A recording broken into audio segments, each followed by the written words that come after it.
there to get that bike I got. So we might as well just jump right off into that whole situation. Hey, it stopped going live for a minute. Are we back? Is it back? Something popped up right here and said hit go live. Oh, did you? Yeah, I did. Is it going? It is now. Okay. All right, we're back. Yeah, I guess so. It's recording still anyway, so we're good. All right, good. So yeah, man, with Brad, you know, I seen the pictures first, looked really rough. Then to see that video is like, Video was gnarly. what the fuck? Oh man, I don't even know what to say. And I haven't even reached out because I figure he's just been getting hit by a lot of people. So I kind of just wanted to let him have a little his own time. So if you hear this, Brad, you know, I've been thinking about you too. I just haven't reached out, but I think it's really awesome because, you know, Brad's got a lot of respect by a lot of people across the country. Good man, he's a good dude. When, you know, like Not Stock Cam, you know, one of Jason's homies, I think he started the GoFundMe because the dude's like, you know, that damn car didn't have enough insurance to cover all that shit in the trailer. I'm the worst with formality business stuff, so I don't know, but I know that it ain't no good what happened, and it can't be any good for him, and I'm sure he needs help, you know. I don't know the figures. I don't know what his rig costs. I know how much those kind of trucks cost. Yeah. But I mean, I just hope that he was covered somehow. I know I helped it a little bit in the situation, you know. Buying that bike. Hell yeah. I have so many people told me, man, thank God you saved that motorcycle. Like, I'm telling you, the overwhelming 50 individuals probably said, hey, dude, well, at least you got the bike. I'm like, man, you guys are cold-blooded. It felt weird to me. I was like, man, I care more about the dude. But, I mean, great that I got that bike, you know. I mean, that bike is fucking bad. Oh, man. It is nice. I can't say enough about it. I saw it when I was at the show, at the Lakeland show for Jason in December. You know, he's been putting on this indoor show. It's pretty fucking rad, and I hope that it catches on like I know it should because we don't really have a whole lot of indoor shows left. I mean, Easy Rider don't travel anymore. Right. You got that one that's kind of every kind of bike. IMS. Yeah. That one's not really cool. That's like, I don't even know. A whole bunch of like European dudes in there looking at cafe races. Yeah, I think that one is for the company, for the industry. Yeah, it's more like an auto show. Like these are the new bikes coming out. Yeah. That's cool though. The Harley exhibit's always good. That's where I first seen the whatever that Pan America came out. Yeah. Exactly. I first seen that, and they had this other one that I haven't seen them talk about too much. The Brawler, Street Fighter, the Bronx or something like that. The new 1250 Bronx. That's what it's called. Yeah, Bronx. Yeah, that one's pretty tough looking, but no one's talking about that at all. I'm pretty stoked about those bikes coming out. I think it'd be nice if they end up. Those bikes are pretty specific to what you're going to buy it for, you know. So actually, this trip I was at Smoky Mountain Harley Davidson in Tennessee, and I talked to a parts guy, or I don't know. Yeah, I think he was at the parts counter. Big boy. This dude is 300, and he was fucking talking that bike up. Like, I guess it has modes and shit. It's got like a sport mode, sand, and whatever else, you know, rain. Yeah. And he's like, man, you put that motherfucker in sport mode, bro. That bike, he is real big dude, 300 plus. Yeah. And he's like, I asked him specifically, what about the suspension for you? He goes, I'm serious because I want to know if he was just like, it's like a sporty type platform, I want to call it, or something like that. Chassis.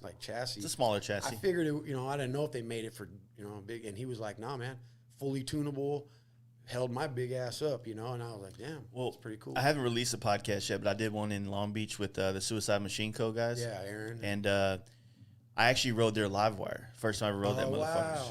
And I was just talking about that today. Those motherfuckers are fast. Yeah. I've seen some videos. No, dude, like drag bikes.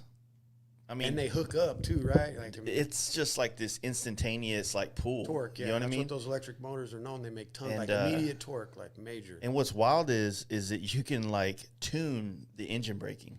You know what I mean? No, not at all. I can't even fathom it. So basically, based when you let out the throttle, you can tune how much the bike slows itself down, or if it's just a free roll.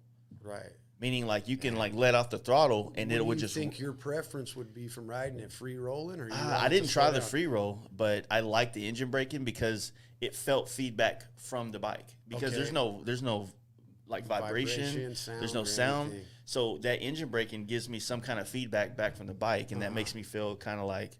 What is the gearing on them? Just one speed? Balls to the wall. As fast as you, like a boss hoss, you just crack it and go? Yeah. I mean, it's dope, but I could have rode it. in Bennett or Barnett's. Yeah, Barnett's. Yeah, I happened to be there. The owner was standing right there, and he had one. And we started rapping about it, and he's like, dude, you got your license. Take it. And I, being a...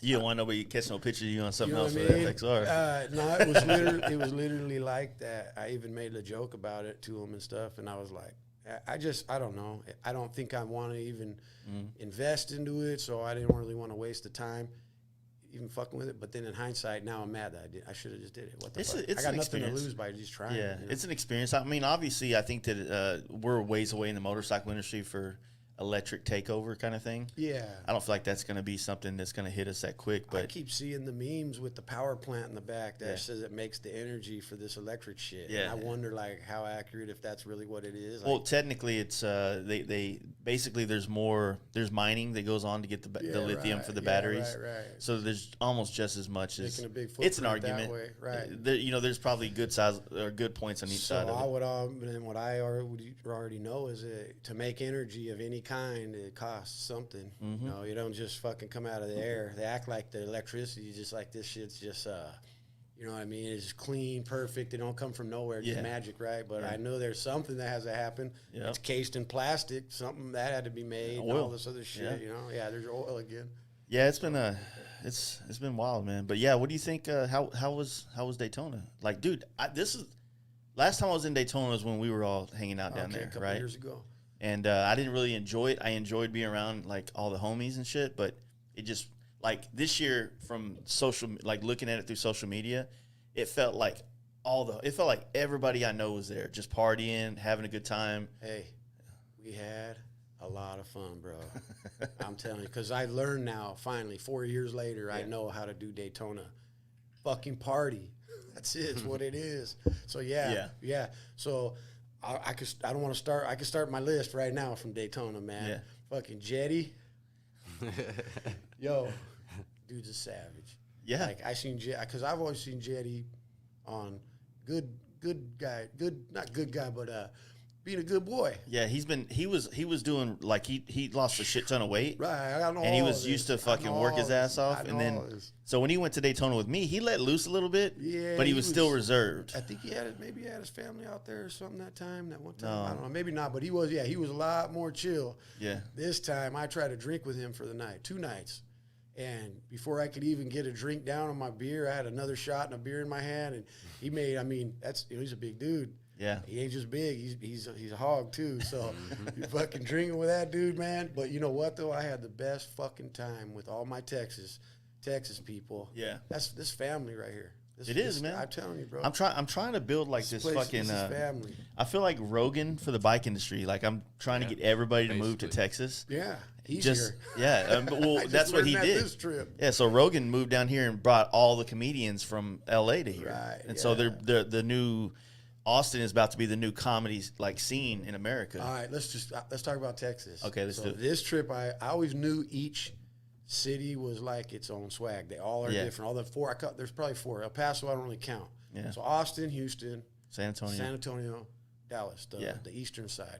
West, El Paso's kind of like its own whole thing. No one fucks with that place. I don't even know.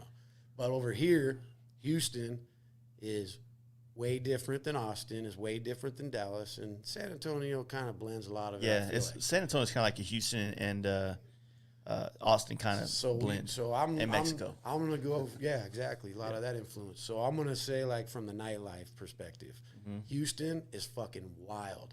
Mm-hmm. The dance clubs out there aren't like any place I've ever been in my life. Mm-hmm. I've been a lot of fucking places, Houston strip clubs, if you live in Texas, don't go to Dallas to the strip club. I don't know, though. I haven't been to these, but I did go to some in Austin. Don't go there. Make the drive. Go to Houston. Stays open till 7 o'clock in the morning. Uh-huh. I mean, they're lawless. I can't say nothing about my time in Texas this thing, because we just fucking did whatever we wanted down there. Yeah. So Zombie Mike threw a hell of a party. Fucking awesome party. Yeah. I mean, that his spot is so fucking rad. That's he's on my list. Yeah. I have a list. Jetty's on my list. Yeah. Zombie Mike is on my list. Of course, Big Mark's on my list. Dude, Xavier, Mark's business partner is on my list. Man, I've just, I was forced to stay here for a week. Yeah. I can't ever, you know that, right? Yeah. I'm flighty. I can't ever stay. I want to bad, but I'm always gone, man. I'm just gone. So my truck broke down, so I was forced to stay for a week. So I really got to take this place in, you know? And I just been having so much damn fun. That's why I posted I might not go home. But I mean, like I say, though, the people out here, when I broke down, I had as much love come from the state, from all my friends in Texas, my family out here, like it was back home. Like, and these people here, the hospitality I get, they don't like come to my home, take my car. Yeah. I had a dude offer me a truck because I was talking about going to get Justin's bike, my machinist bike. You know, I've been eyeballing that thing. All you people that didn't buy that when you offered it for sale, you're tripping. Yeah. So I'm not mad because I'm gonna get it. So yeah, like homeboy's like, I got a 2019 Chevy truck, bro. If you need to go do any business or whatever while you're here, take my truck. I'm like, I mean, I don't know that I would even give you that same love back. I mean, I don't know. You know what I mean? I feel bad taking it because I know for sure I got a 1985 truck. I mean, you ain't going nowhere. I don't know. I'll drive you in it maybe, but I didn't let you just take my shit. But yeah, it's like that feeling down here. But going back is like, so Houston's off the fucking charts, man. That place can accommodate any style. Like, they got a higher class area kind of to the west a little bit. So I forget the name of that. I know it's kind of where the Galleria and all that shit is. Just a new part that they built. Oh, yeah. I know It's just to the west. It has a different name. It's not Houston proper, I don't think, but whatever. But to the east, when you go out into those marshlands and shit out that way, man, it gets wild out there. I heard they have some good parties out there in the bogs and stuff. Yeah. Go out there in your side-by-sides and just get loose. Like, it's, you know, you're left alone over there. Like, you can. It's like really a Glamis for the swamp. Yeah, exactly. Yeah, like that. Like, you just, anything goes. Then you got Austin, not my jam, where Mark lives up north in Cedar Park. That's a really nice place. Yeah. But then you got South Austin is fucking mini LA. I don't like it. It's not my jam. Like, to go out there and stuff. So we went out there. I'll tell you guys a little bit of our night. We got first place was Little Darling. We had a good time there. It was all right, but you know, trying to just I'm not from here, so I want to meet local people. So I try to kind of get involved with the locals and have conversation. I just keep getting shut down everywhere I go. Yeah, and I'm a personable dude. You know, I got nice teeth. I got a nice smile. I know that I'm a stranger to these people, so I come at them very, very passive. You know, hey, how you guys doing tonight? And they're just like, no, man, we don't want. I don't know if they're afraid. Or like just it's very trendy, clicky. A dude told me that the dudes hate because if you're more wild than them, then they think you're like their girls are gonna like you better or something like that, you know. And then that the chicks don't know how to act at all because they're used to these kind of guys, so they're like very stronger. You know, they're like talking shit to the dudes and stuff, which we don't really play that either. So it was just strange. The demographic of people was like, you know, I'd say the men were like the women and the women were like the men. That makes sense. That's how I could relate it. Is like I've been telling all my local friends around here, like, if you wear women's pants and shit, you're good there, you know. But like, if you're a man about your shit, they don't like you. So second place we went, they didn't even want to serve us for some reason. No, we didn't do shit wrong. Sagebrush, I heard this is a really good place. Is it Sagebrush? I think I don't fuck you around. Fuck around down there. Yeah, see what I mean? You have no reason to. So yeah, they wouldn't even serve us, and Mark ain't playing that shit. He's like, yo, fucking serve us or what, you know? And the lady's like, I'll get to you when I get to you. And he's like, no, fuck that. We were here before the people you're about to serve. What the fuck? She's like, well, I know them. I don't know you guys. And we're like, all right, we get it. Yeah. We ain't welcome here. Fuck you then, you know? Excuse my language. We're out. You can cuss. It's all right. I know I can, but I just, you know. Kids don't watch this. This is different, man. Well, trying to clean up my image. Yeah, you're used to the recording, and then it comes out a couple weeks later. Yeah. Yeah, it's all good. But no, like, that's the weirdest thing about it. It's like when I first got into the whole FXR Dyna thing, Austin had a scene. You know, they had a scene. There was dudes down there that was doing rad shit. And so it felt good to go down there. It felt good going to Little Darlings because the bikers there felt like real bikers. You know what I'm saying? Yeah. But the persona of biker that has kind of taken over the people down there, and I'm generalizing. I'm not saying everybody's this way, but me too. Yeah, I want to say that. It's not the same vibe. So it's like, for me, Austin, it's like Mark, and then skip that motherfucker and go to New Braunfels or something like that. Yeah, you know for real. I like New Braunfels. That's more country, more real. Like the bars there, like they treat you with respect, like everybody. There's a lot more normal bikers. It's almost weird when you want to be more around more hell yeah brother type people and hog chapter members than fucking like trendy chopper biker dude. For sure. I love hog chapter people. They love, usually those people, that's motherfuckers that wear their vest in their car. I don't clown that. Like, if you're that proud to be riding your Harley, yeah, I got love for you, man. Do your thing. You know what else came up recently is like people on trikes. I was telling a dude that I have the most respect for people on a trike. And he's like, how the fuck would you justify that? I said, because usually 90% of those people were people that rode until they couldn't anymore, still want to ride. So they got to do what they got to do. So they're on a trike. Yeah, I mean, that's how I feel like, too. That's how I feel. Except for the ones with seats and steering wheels. Well, you know, if you're under 50, you better have a medical condition or something. Yeah, You know, you what I have mean? a fucking, like, tag cane better be strapped to the side. Yeah. So, but really, though, like, and that came about because people clowning, like, oh, fucking trikes. And I was like, hey, wait a minute. What do you know about why is that person on a trike? My brother was almost on a fucking trike. Yeah. You know? Hey, Marty, so you ask how he's doing? He's riding motorcycles. It's literally a miracle. Yeah. He has to grab his arm. All right. Is it from when he was at the shop last time and he fell? No, but he broke his arm that time. He broke all the plates and screws in his elbow. Yeah. And I downplayed it and didn't give him no credit. We got back in the car and he's like, listen to me. I hurt myself really bad, Joe. Like, I'm hurt. And I was like, well, suck it up. He's such a fucking gangster that, you know, he gets the hard. He's had it hard with me all of his life. Since we were tiny kids, I've just been like, you know, get back up. Let's go. Oh, I hurt. Well, I don't give a fuck. If you want to hang with me, let's roll. So that's just the way I've always treated him. That's just the way I treat him. But, yeah, man, he got fucked up bad. He had to go have a whole new surgery because of that. And they put heavy-duty metal in there now. So it's holding. But, dude, this is the love, man. I love this man so much. He grabs his right arm, throws it up on the handlebars, because his bottom part of his arm works great. Yeah. It's from the shoulder. So if your shoulder's gone, how do you even get your hand up to there? This all works right here. So I was going to put him a throttle down by the gas tank. Well, he somehow figured out, because he wants to ride so bad, how to grab his arm. You'll see him when we're about to take off, throw it up, and go like this and grab on. So once he's on, he's hanging on. He's locked in. Yeah, he just holds on for dear life. And he can just move his shoulder. He's like, when we're riding, you do not know. Yeah. And he rips. He has he's really getting into his road glide. You know, that was a big thing. He came to me and he's like, hey man, don't hate on me, man. I'm gonna trade up my FXR for this road glide. I don't give a shit. Everyone thinks I'm gonna care. Like, I'm gonna be like, you gotta get Joe's permission the FXR first. Nazi, like I'm just gonna be like FXR or nothing. No, that's me. But I don't know. Everybody isn't me. I don't care. Yeah. I'm still that way for me. I haven't met a bike yet that won me over. Mm-hmm. I gotta try Boss Haas or something. Maybe that'll turn me on more than I really 502. Yeah, just me and two wheels and sitting on a 502. Just sitting on car tires. You don't even have to lean over. Fuck yeah. Just stops in the road. You don't have to put your feet down. No, I heard in the turns there's so much. The V8 wants to stand itself straight up and down, so you can't throttle through a turn. That motherfucker will stand up and go straight. It makes sense. Makes perfect sense. Yeah. If you ever been sitting in your car, whap, whap. Imagine it doing that while you're on it. Whap, you know. But, so he's like, I don't, you know, I'm going to ride this road glide. I don't want you giving me no shit. And I'm like, nah, man, don't worry about it. And so he sprung on it, and he fits him so well. He you know, if he was a motorcycle, he'd be a road glide.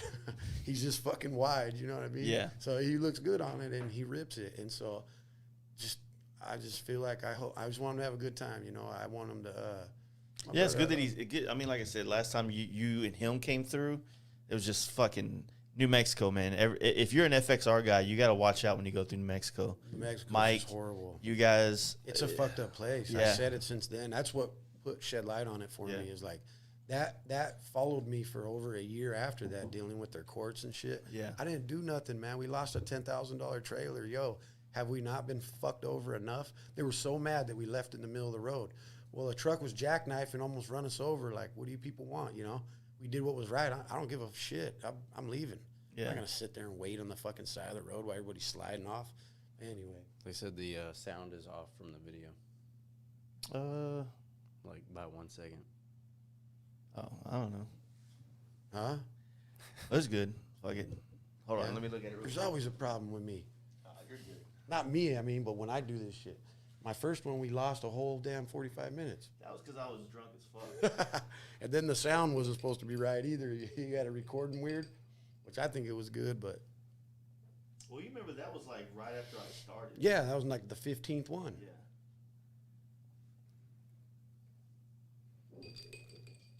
This Jameson's about ready. Let me see. Oh, hell yeah. So what else? I mean, I can still listen to you right now. I'm just Are we on? Yeah, we're still going. Oh, shit. Well, they can't hear me? No, they can hear you. On the video, they can't? No, they can't. It's just a little off from It's a delay. audio in the video. Oh, gotcha. All right, well, yeah, I don't know. Marty's ripping. Yeah, I can't do this without you sitting in front of me. I got a lot of stuff, man. I made a list, like I said. Yeah. So many good people. Just this trip alone, so many people, man. Like I want to talk about that too, like the community and stuff. I keep hearing this. Let's go on to that right now. Get thrown around, community. And I want to tell people that get the fuck off of Instagram and get out in the community that you talk about so much. Yeah. Fuck Instagram. Meet me at the shows, Where are all these people that are big dicks on the computer, Like I see the same people at the rally. I see Boosted Brad at every fucking show I go to, Yeah. I see, a lot of people, and it's the same people. I got hooked up with Denton, you familiar with him? He parties. Dude, I like that guy. Yeah. I had a really good Denton performance, yeah. One of the dudes that I meet, and we end up seamlessly chopping it up. What seemed like fucking well over an hour just went by like nothing. Yeah. Same interests, like-minded dude, like the shit he's doing, like his attitude. I'm glad I met that guy. That's if you're on Instagram, you ain't gonna know that because I didn't. Yeah. So that's my point. It's like you got to get on the turf, man. Ride your fucking bike first of all. He's the one that did the be a man thing. Hell yeah, he did that. So everybody give credit for him. If you we think were that just talking about funny, we scheduled to get one of those done for us I'm last doing one night. for me. I'm doing my own. Watch. We were like, come to the Fast Life camp out, be a man. That's right. I love it. All right, camp out. Yeah. First on my list, J.R. Cottle. This is a dude I just met through selling my bike back home. Homeboy's amped to come to the camp out. Honestly, it wasn't on my radar because I have to pick and choose my battles, right? And the timing and everything. It's pretty early. I'm gearing up for June. That's New York. That's mandatory. This is like a month before. It's kind of like, fuck. It's kind of sketchy. JR's like, what do you think about the camp out? I'm like, well, I've been twice, I think, or at least once for sure. I went to the very first one for sure.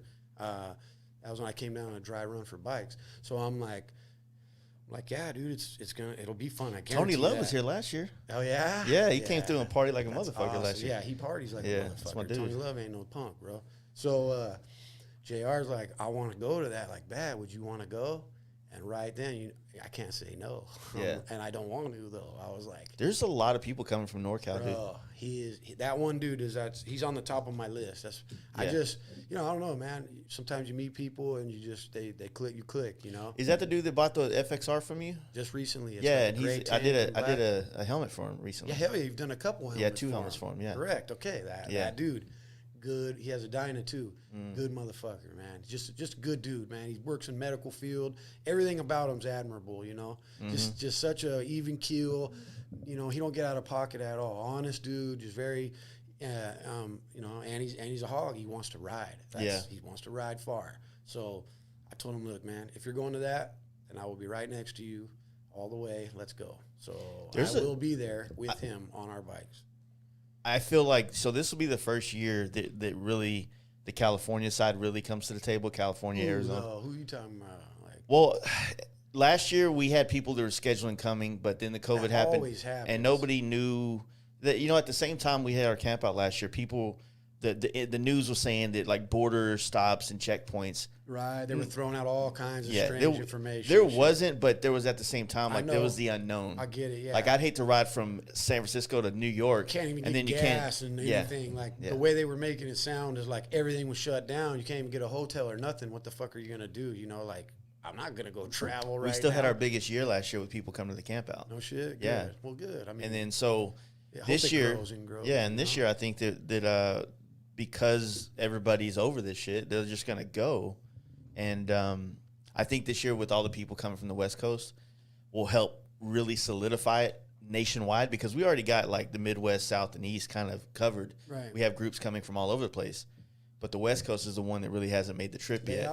There ain't been no West Coasters that ever even went to the East Coast Jam, really. For real? Yeah, not a lot. I mean, and if they did, they didn't trek it on their bikes across country. Yeah. And there's always like some straggler dudes that surprise you that aren't big social media presence that show up, you know, and there's been a couple Cali plates out there, but it's very few. Like out of the 100 dudes, maybe 2, you know. Dude, I fell in love with the fucking FXR dudes on Long Island, dude. Those dudes like Scotty, dude. I fucking love that dude. Like I hanging out with that motherfucker, just his vibe, his jokes, like it's a fucking hog, bro. Hey, he loves that term too. Yeah. That dude's a fucking hog, and he's good family man though. I always admire the people that are, because to be a family man, you have to be selfless. Bottom line, I'm selfish. So anybody that's selfless like that, I really admire those people like a lot. That gets my heart a lot, man. Like you put other people before you, that's a huge deal. That's love. Yeah. That's what I define love, is being able to put another person before when I was hanging out with Clems and those dudes out there for Indian Larry, he made points on the podcast we did. He's like, these dudes in New York, they might not have mountains to carve and foothills to ride through, but they fucking ride hard, dude. Sidewalk, curb jumping, fucking people trying to kill you. They're just on their toes the whole time. Whenever Scott came on my radar, fucking 10 years, whatever ago, same flame bike with the full fairing, you just seen him going fucking ape shit right in the middle of the Indian Larry block party with no room for nothing. Yeah. He's pitched all the way sideways, pulling up wheelies down the block, fucking that city up where you're like, any mistake at all and you're going to get hurt bad, you know? Yeah. That motherfucker don't care. He's fucking all over the place. Yeah. That's why Danny, too. Danny D ain't no punk. He rides just like that. Always on the gas, bro. So I was with Chamberlain. And we met up with Danny at a McDonald's in Queens. And I heard this story. And you just talked about this. It was like through some shit, we were going one way, like wrong way down a one-way sidewalks. We cut through a dock, like a yard, like a shipyard. You know what I mean? Like some shit you would see in a movie, like, you know, where a drug deal goes down. Yeah, like where the fuck are we going? Yeah, and it's like just ripping and running and no lights. Lights did not mean a fucking thing. Like stoplights mean stop signs. Yeah, right. It's like San Francisco is like that. Yeah, it's lawless. For sure. There is no. I don't give a fuck. It could be a red light. If a dude you're riding with that's from there, they know that street and they're senseless to stop, I guess. They'll just blow that motherfucker. You're like, oh, follow them then, I guess. I don't know. Hopefully Steve was supposed to be videoing the whole thing, but I guess he didn't get it on video because it was fucking wild. Yeah. That was the day I was actually allowed to brake, like really open up the motor because I did like the 1,000-mile braking. Yeah. And I'm like fucking. Who built your motor, Mark? No, I just bought that 131. Oh, gotcha. So just the crate motor, had it put in Milwaukee and then rode it to New York. Yeah, man. So. Well, anything you guys need in the whole state of Texas, Mark's got you locked in. He does, yeah. He's the best, bro. He's always been that. The best. I'm telling you. Performance. When people don't take their bikes around there now, I have vested interest. It makes me mad. I'm like, I love that dude, man. We had such a fucking good time. I mean, you know, that's another dude. He parties right. Have you heard his stories from? Bro, I lived his stories all week. Okay, his stories from when he went to MMI. We did a podcast. One of the very first podcasts me and Jesse ever did was with Mark. Yeah. We did 2 podcasts, one with FXR Mike and one with Mark. And the one with Mark just was amazing. It was funny. He introduced himself? Yeah. Yeah. And Jesse's computer crashed. That's why we ended up buying this Apple one, right? Right. But yeah, this dude's story of like when he's in a truck, everybody's got their shirt off. He's picking up his preppy brother from the airport, and he's like, we're all fucking high on meth doing this and blah blah blah, and he's like picking up his like golfing brother basically. He obviously, I'm doing no justice to his story, but his the way he put it was just like he went to Phoenix and became a biker. Right. You know what I mean? Yeah, I met his parents this trip. Yeah, I went to their childhood home and everything, okay, to his home that he grew up in. Yeah. Met his folks. I'm in there trying to rap with his parents, like straightest people I've ever met in my life. He's like Hunter Biden, dude. Yeah, right. Straight up. I don't know Hunter, but I imagine that, kind of the same kind of vibe, you know? He is the black sheep of his whole family, for sure. But he still has that, like, that common sense. He's a highly intelligent person. Very smart. Yeah. He's very smart. That's what I mean. Ain't nothing, no facet this dude don't have it locked in. Yeah. He'll fight, party, drink, fucking. He's very smart, builds Harleys, you know. Rides hard. Oh, bro. Yeah, try to keep with that guy. Good luck. I watched him 12 o'clock his bike this trip. that even he admitted that, whoa, man, he fucking brought that 124 up so fast. You just seen the whole ground light up red. He was on that brake. So, I mean, sat it back. I mean, that's after drinking a goddamn gallon of whiskey or whatever. You know? The dude is, fuck. Okay, does Steve Chamberlain party pretty hard? Yeah. Okay, the last 2 nights, he ain't been out with us. For real? Fucking ain't right. Not to discredit him. He got upset tummy or something, but yeah. Everybody knows that Steve parties. He's kind of known for that, right? Yeah. The last 2 nights, me and Mark went out together, and Steve was not there. Oh. Last night, we were up till 4:30 in the morning again. I was banging on Steve's door. He was not having it. We were in the house getting all crazy last night. I'm like, come out here, Steve. He wouldn't even answer. Mark's like, I know he could hear us. Hey, I want to talk about Steve then right now. So Steve's known to party. Yeah. Steve's a hardworking dude. His side covers are made by him feverishly. I did not know any of this. Yeah. I mean, I didn't know. I watch that man for days on end sit there at a welding table nonstop and make those side covers. Mm-hmm. So for whoever's listening, if it applies to you or whatever, you buy those side covers, know that homeboy makes every single one of those. Mm-hmm. Welds the fuck out of all of them, grinds them, cleans them, makes sure they fit, everything. Yeah. And he does it. So he puts in the work. Because this is the first time I've really got to hang out with him tough like this. Yeah. Because I've been living in the house with him for a whole week. So I'm seeing him every day. I imagined he just fucked around because he's good at portraying that. Yeah. No, bro. I like that, when you get to see the behind the scenes of who people really are. Well, I think that people, like all of us are that way, right? Well, of course, we all are. We grind so fucking hard. For sure. Nobody... Yeah. When it is time to party, it's like times 10. You know what I'm saying? You go hard as you do partying as you do in your professional life. And I just want to make that point, though, when like I said, when people are buying that stuff, don't think that this is all just made. He just sells it, middlemans it, and gets money for it. Someone cuts the pieces for him because he doesn't have the equipment to do that. I mean, which is understandable. But there's fucking 5 to 7 little pieces and shit that he puts in place. Sits there and fucking, you know what I mean? And he quality controls every standoff that's on there. He welded all those on, learned to TIG himself doing this. Fucking, I love it. I look at Steve a lot different now, Yeah. But I didn't know any better anyways. Not that I ever thought it wasn't, didn't. Yeah, but the way people, I mean, like I said, nobody. He's a fun guy, man. Look at his YouTube. He's fucking hilarious, He's a huge dude, big old red hair dude, rides like a motherfucker. And always trying to shotgun something. Screaming seaman. He's just fucking funny. You know what I mean? He's funny, period. He's a good character. He's a good dude. But I want people to know, if no one ever said this yet, I want to be the first to tell you the dude's about business too. He ain't a joke. Like I said, if you're on the fence about buying his shit, dude, buy it. Just support the dude. If you have a bagger and you want those side covers, don't fucking hesitate.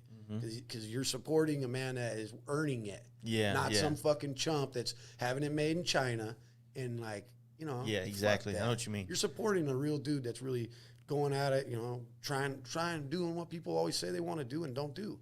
Fucking just start something. Get your hustle on. Well, that's why I feel like, I mean, your list is probably full of my closest friends. All of them. To be honest with you. Yeah, a lot of them. And so when it comes down to that, man, I don't know, man. Maybe I got a special power. Let's just be real. You're pretty special. I feel like I just find the raddest people in the world. I'm 38 years old. I'm going on 39, right? Already? So, yeah. And I Quit, feel like bro. You used to be a lot younger than me. What happened? How you catching me? I'm only 40. I thought you were like 4 years younger than me or something. No, I'm right old there. Fart. I'm on your ass, dude. So yeah, you ain't first, you're last. What are you saying though? So I feel like, my whole life, you're growing up, you're trying to figure out who you are, blah, blah, blah. And you have all these friends, these acquaintances and shit like that, And some of them are great, but they don't last. But then it feels like right now, this time in life, right? Everybody came to the table at the right time. You know what I mean?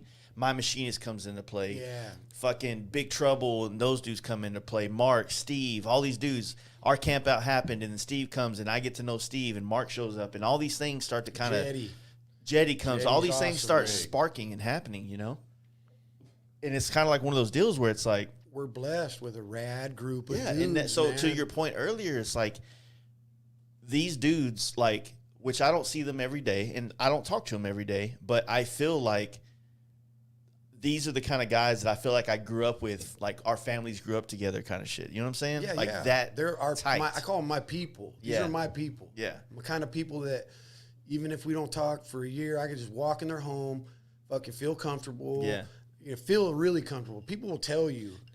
Have you stayed? Because you stayed in my first house. Yeah, I don't know if you stayed. Did you stay in the apartment? Little one did you? that you guys? No, never there. Okay, yeah, that was in downtown. But yeah. your new house now I've been in as well. Yeah. Okay, so let's talk about Robert Cheek real quick. There's a guy that is genuine, bro. Again, I stayed at his place again. He won't let me come by there without coming there. Yeah, yeah. And that, I mean, how do you, like a guy like that? But see, now he could do that, and then I go there and feel kind of awkward. Like still, he might say, "Come, man, come," and then I go there and he's like, "Hey, come, but don't touch this, don't do that." You know what I mean? Sleep out in your car. I don't know. It can happen. Like. You know, just people put rules also. I don't know. I've been in places where I went invited and then felt like, fuck, I shouldn't even go here. Because not that they do anything wrong or anything. The intentions are good, but it just comes across, hey, before you come in, my wife's pregnant, you know, and bitchy. She might try to, like, kick your ass. Just don't mind her. Like, you're like, oh, fuck. The dog jumps, but it doesn't bite. Yeah, that kind of shit. Yeah. My Rottweiler's going to sleep with you all night. That's just what he does, bro. You're like, all right, man. But no, that ain't bad. I like dogs. But I slept with my boy AC's pit bull in Charlotte when I was on my way out here. I put it up on IG because me and that dog were pretty tight. I always feel like I end up having such a good connection with other people's dogs. Yeah, man, I love dogs. Yeah, everybody. If you don't love dogs, I don't trust you at all. It's like their dog I want. I don't want my dog. I want that dog. Yeah, you know what I mean? Yeah, they always have cooler dogs. Yeah, it's like AC's pit bull got a head this damn big. My dog's never had a head that big. I want a big old headed pit bull, but he scored this rowdy badass. So with Robert, I don't just feel comfortable. It's like you know, like my fucking brother or something. Yeah. Like I chop it up. I was tired when I got there. Wanted to just go to bed. Fuck no. We sat in the garage all night long to the wee hours. You know, talking. He leaves in the morning. He's like, "Go ahead, man. Just the house is yours. This is what you got to do to get out of the garage." And then, like, I don't know. It's the hard part is that I want to fucking like. All I could do was make my bed and clean my area really well to like show my appreciation. Should make him some origami and leave it on the counter with a note saying thank you. I mean, yeah, that's what I like. I can do nice script writing. I can write real well, so I like to do that for people. I've done it a few times. Last guy I can think of, my buddy Ryan Hope down in it don't matter, Palm Desert. Yeah, and I wrote him, thanks Ryan, you know, and I put it on the pillow of his bed, snuck into his room and slid him this badass note. Then later on in the day, whenever in the night when he went to bed, he found it and was like, oh, man, you know, that kind of thing, you know. Yeah. But Robert, it's like, he's just so good, man. He's the kind of motherfucker, he'll be like, yo, keys in my car, fucking stay in my house as long as you want, Joe. You're welcome here, you know. And he's genuine, though. No shit, I had that happen to me going to, on my last trip, man. Like, I ended up staying with this cat, Jacked Up Customs out of Yuma. Dude was super hospitable, man. Yeah. All into performance baggers. Text me today, says he's coming to the camp out. He's got a group leaving Yuma now. Right. I'm like, fuck yeah, man. Yeah. I didn't know this dude for nothing, man. He just said, come stay at the house. Thank God these people are willing to take to like put themselves out. And they always think that like it's some pressure thing. Like, I don't want to be a fanboy. Or I took a picture with the dude down in Houston and he's like, sorry, man. I'm like, listen. We're friends. I take pictures with my friends. Last time Born Free took place, me and you were there, and we were walking around, and I felt like we kept getting, oh, shit, let me take a picture with both of you. I felt like we were in like 8 pictures with people, dude. Probably, yeah, for sure. Yeah. And I tell them, that's a line I've learned to tell people, though, is that we're friends, man. Don't ever feel like you got to be plexed up to talk to me, dude, because I probably want you to. You're new. You're gonna bring me something new that I didn't think of. You know. Yeah. It was Jimmy. I don't know, Jimmy G or something. Jimmy. Guerrero or something like that. Awesome dude. FXR guy. He has a clean ass lowrider anniversary. That guy, he don't fuck around. He got his shit tight. You know. Me and him were bar to bar on the fucking freeway, 100 mile an hour on our bikes this trip, killing Houston together. But he comes up and he's like, I don't want to, push up on you or whatever he said, and I'm like, bro. You're in my IG. I feel like we're fucking good homies. Those dudes like him, Dave, his other boy, and a lot of the other cats out there, they're a part of our original Pterodactyl crew from Giddy Up my first year. I don't even know it. Yeah, dude, it's wild. So my first year at Giddy Up, I go down there, and I'm so excited. I go early. I'm like there before everything even takes place. And I ended up meeting up with all these Houston cats, and we were kind of like talking shit, joking around. And we ended up coming up with this whole idea of like the pterodactyls. We called it Los Pterodactyl Boys. Okay. Right? just some random shit. You know, like when you go on a bike trip or you go to Sturgis, it becomes like the saying or the joke, of or course. You know what I'm saying? That type of the theme thing of the party. And that was kind of like that first giddy up, and then I kept seeing these cats all over Texas, different events.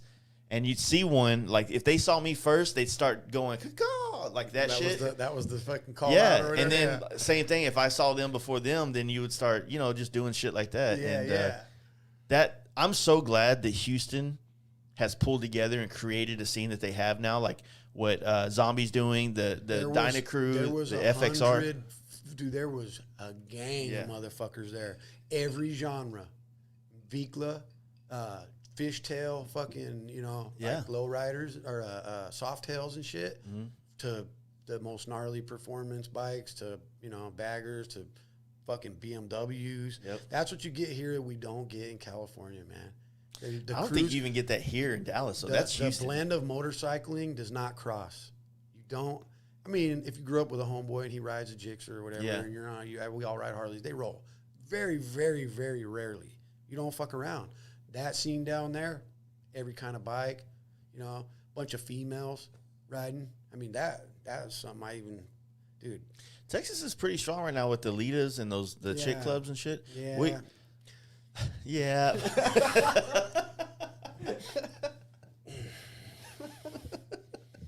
This is live, dude. I know. I don't give a shit. These girls, every girl I ever meet that's a Lita for some reason harshes me, man. Like, I don't know what the fuck this elitist group of women are or something. Yeah. But even at your camp out, remember them girls over there? Yeah. Fucking annoying, get naked in front of us, but tell us not to look. What kind of shit is that? Get the fuck out of here. Walks over in her bathing suit. Titties are out, and then I look over at her titties, and she'd be like, right away on my ass. What are you looking at, man? I don't care about you, girl. You see how fine of a man I am? So you think I'm tripping off of you? I'll ride with the Litas, motherfucker. You don't know about this, Okay, excuse me. Yeah, there was a dude there that we kept calling Slick Rick because he had like a street glide. And it had rained the day before, so it was muddy everywhere, and he kept dropping the bike all the way to his campsite. So we called him Slick Rick. I like the name for him, right? Anyway, though, I'm not downing them or nothing, but I ain't met one yet that I liked. Fuck, what the hell, man? We have a couple chicks up here. I haven't met all the ones in Dallas, but there's a handful of the chicks that come to my house and party with us, that come around our scene, and they're solid as can be. Yeah, there's some cool ones. But like I said, I know for a fact, just by proxy, there has to be at least one or two chicks in the club here, or whatever, the group, that has that kind of mentality where they're a little bit more like cocky about it. Yeah, like I belong to this, man. Yeah. Like, okay, I've been riding these motorcycles since I rode to high school. They kind of you don't have not to talk shit, but they do hang out at a lot of hog chapter events, and those dudes will hit on anything. Right. Let's be real. They'd be pumping their heads up. Huh? Yeah, like. We met a gal. Okay, so they go to South Austin. We met this gal at a table. The little darling is benches. So everybody kind of sits kind of together almost. You can. So this gal's across the bench, and she's like, "What do you guys all ride?" And we're like, three of us were on. Well, we had Steve, me, Chris Gallup met us over there on his FXR. Yeah. So we were like, we're on FXRs, and she called us Dyna Bros, and we kind of lauged like, you're tripping, That's we're not dying. And she's like, yeah, you are. And we're like, no, woke up quick at about. God damn, man. So she calls us Dyna Bros right away. I'm like, no, we're done here. Yeah. And then I go, what do you ride then? She rides a 1200 Sportster. She had a 78 or rather 72. Mm-hmm. Cool. I wasn't trying to disrespect her. No way. Her fucking argument to us about why she's badass is all the wrecks that she's had. That was her. I got scars all over my body from all these times I crashed. I finally said, listen to me. That's not cool. Don't use that as a fucking argument with dudes about riding. It means you can't ride. People die. You're going to die on this shit. It's not funny at all. Like, crashing's not cool. Yeah. Who the fuck uses that as like yo, bro, look at all my scars. I crash all the time. Well, you're not riding with me. Stop riding. Yeah. How about, if you've used up that many of your lives, then maybe you should not even be riding. But I'm serious. She was dead ass serious too. Like, I got scars all over, man. I know what I'm doing. I'm like, no, you don't. Yeah, no. Have another Miller Lite there, homegirl, and fucking whatever. I'm a Dyna Bro, then fuck it. I mean, that's why I say that place, we just never got in a good vibe down there at all. I couldn't, Chris came through. He's cool, man. Yeah. He's from Jersey. Yeah. He sat down at the table, and right away I'm like, you're not from here. And he's like, yeah, I live down here. I'm like, no. Yeah, he's only been here like a couple years maybe or something like that. He's been around since because we did a helmet for him. His dog just passed away. Okay. Really awesome dog. His dog's been coming to our camp out for the last 3.5 years, right? And so we did that helmet for him that has his puppy or his dog on it. I always want to call dogs puppies. Yeah. Whatever. Yeah, people call it that. Yeah. So we did that helmet for him. He was able to kind of capture that with his dog before he passed. And then, he was the one telling me and Steve where to go eat some pizza spot in Brooklyn it was all right. I mean, it ain't no CC's, but I like Christie's over in Massachusetts. Christie's pizza. I haven't been. We're going to Boston for the first time this year. Okay, cool. Maine, all that shit. We're doing all that in June. Hey, New England's so tight. So much history there. It's the most historic, Plymouth Rock, man. Plymouth. Yeah. That's rad up there. So, yeah. I'll be up there. I'm going to Laconia and everything because it's right after we're going to be so Laconia happens, I think, on the 14th or the weekend of the 12th or something like that. Right around there, but we'll be on our way back already. So we're going to go through Laconia, but do it not while the rally's going on. All right. Probably just we got to get back. We're Tony from Rebels Den. Yeah. So his party. He's on my list. There you go. Like I said, my friends, So I've known Tony, through our channels, through campouts and stuff, Giddy Up and all that, right? But this trip, I actually got to spend time with him and his kids Parties. and stuff. Well, not that. Okay. That's not the point with him that I want to touch on. Yeah. That guy is he's a class act in what he does, bro. Yeah. Very, very professional. Thorough. Yeah, very professional. But there's a lot of people now that stunt and all this stuff, But that guy does it what I would call right, He's not out here in public roads just being an asshole. The dude's very professional, class act dude, man. And I have way more respect for him all the way around, seeing him with his children, riding his motorcycle. That dude is fucking bad. Yeah. He does things on a bike that looks so easy that you're like, dude, he'll throttle a one-handed, out of a burnout, throttle up a wheelie, ride a wheelie, one hand. Everybody's like, I've seen him do it, but I don't give a fuck. I'm from Cali where everybody does this all over, And that guy is good, man. He's on another level, for sure. He's awesome.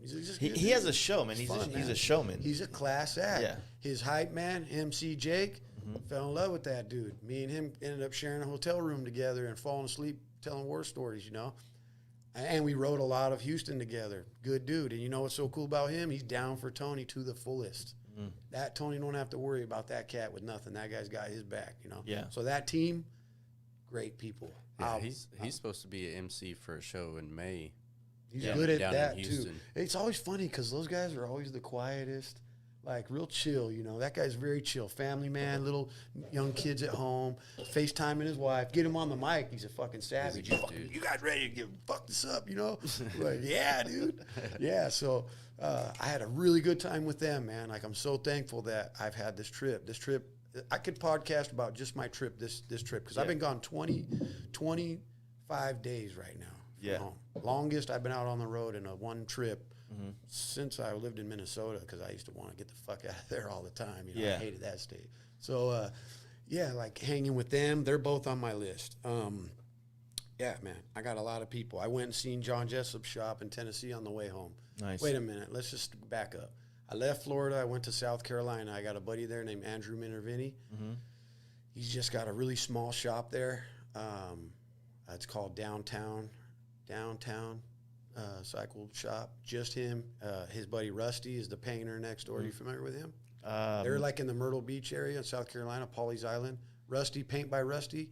I might know them. He's a good painter. The dude's legit. Yeah. He's got a lot of centerfolds and things. He's a very decorated painter. So Rusty's got one half the shop. Andrew's got the other half the shop. That's why I stayed with him for a couple days. I went out of my way to go up there to visit Andrew and Jason Motley is one of my other bros. It's a tattooer and biker, and his dad actually started Suck, Bang, Blow, so that's really neat too, You get familiar with that place at all? Yeah, so we went there and partied.